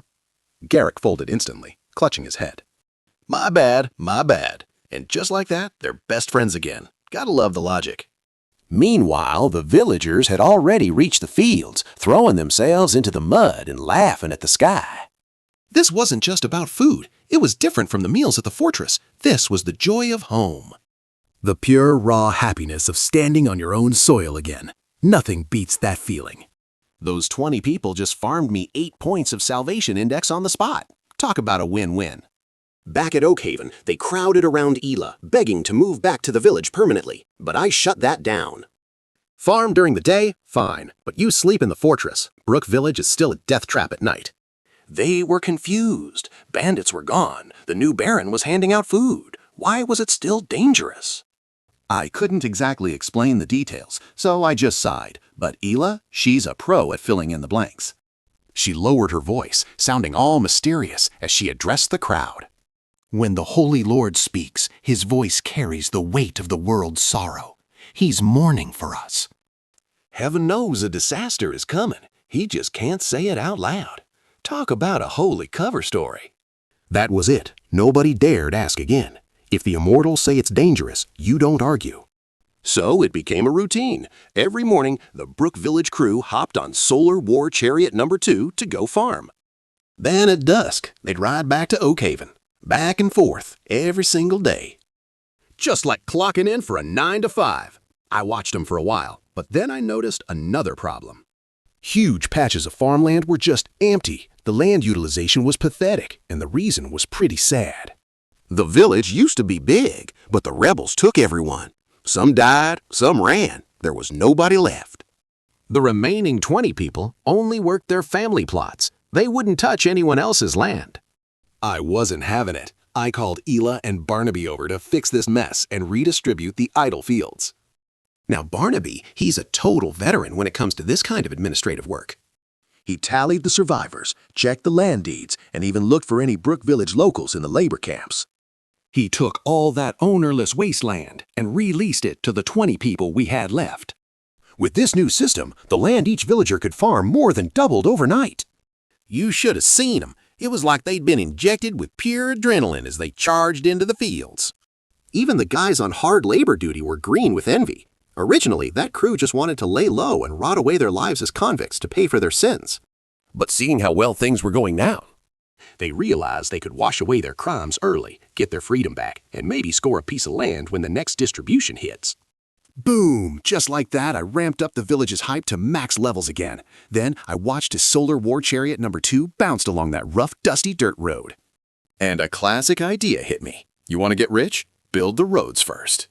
So I hit up a local construction site, borrowed some cement and sand from the crew, and whipped up some mortar at home. Then I reached right into the box. I used a small metal scraper to carve out a fresh path between Oak Haven and Brook Village, poured in the wet cement, and smoothed it over. Simple as that. Now, to these tiny medieval folks, this was a straight-up divine miracle. The Holy Lord himself splitting the earth and paving the way with a river of sacred ash. To me, I was just laying down a tiny concrete strip, 7.5 centimeters wide and 15 meters long. 7 days later, it was dry and ready. The second that road opened, every soul in the village rushed over to see it. The adults stepped on it like it was made of glass, totally blown away by how hard and smooth it was. They thought it looked like the legendary roads of ancient Rome. The kids, they just used the slopes as slides, zipping down on their butts until their parents caught them and gave them a good smack. As for Garrick and Tob in Chariot number 2, they were flying. That 6-mile trip used to take them 48 whole sentences of arguing to finish. Now they only had time to bicker for 24 sentences before they were pulling into the station. Efficiency, baby! Infrastructure upgraded, travel efficiency doubled. After that, the world inside the box actually stayed quiet for a rare little while.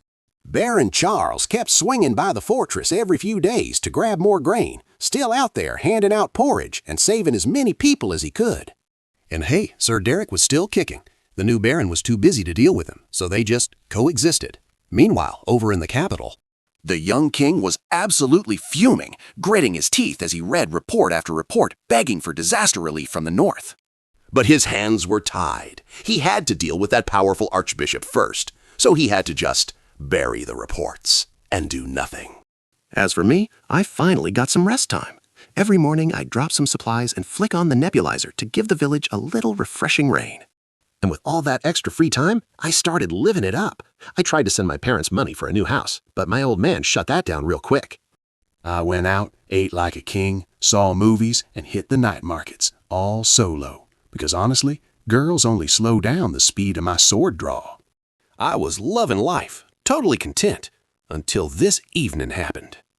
After grabbing some riverfront barbecue with my buddy Kaisenzi, I headed home, sat by the box, and did my usual checkup on the two villages. Everything looked normal. Ira was out there leading the kids in a game of jumping rubber bands. Old scholar Amon was waving his pointer around, chasing down school skippers. And Lurin, the papermaker, he was just sitting there bragging to everyone. He was telling anyone who'd listen that he'd recruited some artisan buddies from town to join the village in a few days. But then, thunder! The frantic sound of horse hooves suddenly erupted outside the fortress walls. A carriage slammed to a halt, surrounded by knights in full armor. The door flew open, and Viscount Eldritch hopped out, rocking a velvet cape. First, he let out a huge laugh, looking up at the sky. He bragged that his driving hadn't gone rusty yet, then got serious, tracing a cross in the air toward the cathedral spire. Barnaby came out to see what was up. The Viscount's voice went low. "I need to leave my wife and son here. Please, Lord Barnaby, look after them." Hearing that, Barnaby's heart just about stopped. Something was definitely wrong. The Viscount sighed. Up in the Blackwood Mountains to the north, a massive band of rebels has gathered. There's thousands of them already. White Raven Manor is basically sitting on a ticking time bomb. I've thought it over, and this is the only way. I'm sending my family to this indestructible, God-bestowed fortress to avoid the danger.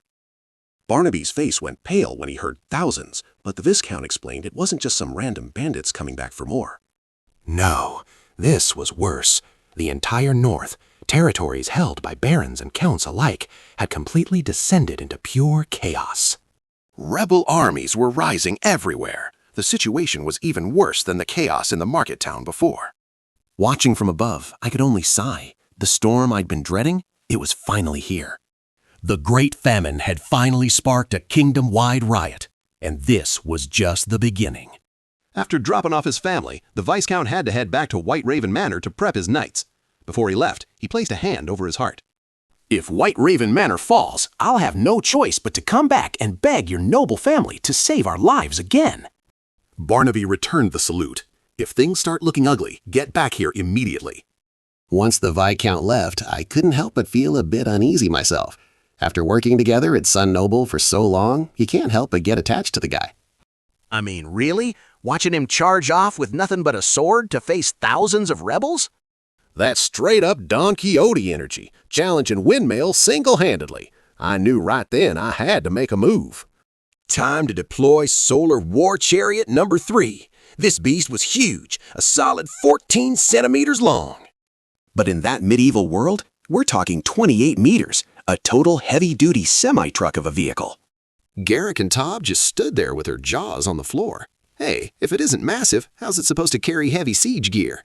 Barnaby gave them both a quick smack on the head to snap them out of it. He told them the Holy Lord wanted that defense gear at White Raven Manor pronto. After 2 days of training, the chariot finally rolled out. It was loaded with trebuchets, crawling slowly toward White Raven Manor over 40 miles away. Meanwhile, Sheriff Sir Derek was rushing toward the Blackwood Mountains with over 100 spearmen. The guy was cursing the entire way, basically insulting the ancestors of every northern lord he could think of. His whole vibe was simple. I just barely got my own territory under control. So why are these foreign rebels trashing my backyard now? But even with all that trash talk, his strategy was, well, predictable. He knew he couldn't win a fight. Plan A, head to White Raven Manor to score some free food and drinks. If that scared off the rebels, great. If a real fight started, he'd bail immediately and go cry to the king. He'd just tell them the enemy was too strong. It's not my fault we lost, he'd say. Classic coward move. But when Derek reached the manor and saw Garrick driving that mountain of a truck to deliver trebuchets, he was completely shell-shocked. And get this, those colorful plastic trebuchets didn't just survive the trip, they were surprisingly bouncy and tough. They loaded them with stones, whacked the trigger, and boom! Giant rocks went flying clear over the manor walls. Derek's brain basically short-circuited right then and there. God, what kind of ghost weapons are these? But before he could even process that, the second shipment arrived. This time, they delivered 10 miniature Roman heavy ballistae. Even though they were 1 to 200 scale toy chariots, the Viscount was no dummy. He saw the potential instantly. He immediately ordered his men to sharpen wooden stakes and tip them with iron to fit the ballistae. Just like that, those toy crossbows were upgraded into genuine, lethal city defense weapons. Suddenly, tiny White Raven Manor was packing 10 trebuchets and 10 heavy ballistae. Talk about an upgrade. Derek stood on the wall, totally stunned. The more he looked at this gear, the more Oakhaven felt wrong. Then the Viscount casually mentioned, oh yeah, all this stuff was transported from Oakhaven. That did it. Derek immediately flashed back to that terrifying witch's laugh he heard near the village at night. The Viscount joked, his Oakhaven fortress a place you can just raid at night? But Derek heard something else. To him, it meant, step foot in Oakhaven at night and demons will drag you straight to hell. Every hair on his body stood up. He leaned over and whispered a warning to his second-in-command. From now on, do not go near that place after dark. I'm not ready to meet God just yet. Over in the Blackwood Mountains, the real trouble finally emerged. 2 massive rebel armies had officially joined forces. You had Mud Swamp Marvin on one side and Left Hand Buck on the other. Together, they had over 6,000 people, but only about 1,000 were actually ruthless, battle-hardened bandits. The rest, just ordinary peasants and families struggling to survive, dragged along for the ride. They were trapped in the mountains because the king's army had blocked all the roads to the west and north. Especially to the north, where the legendary Duke Montgomery was absolutely tearing things up. He chased Buck all the way into the mountains. Now the 2 rebel bosses were sitting there, chewing on deer legs and fuming.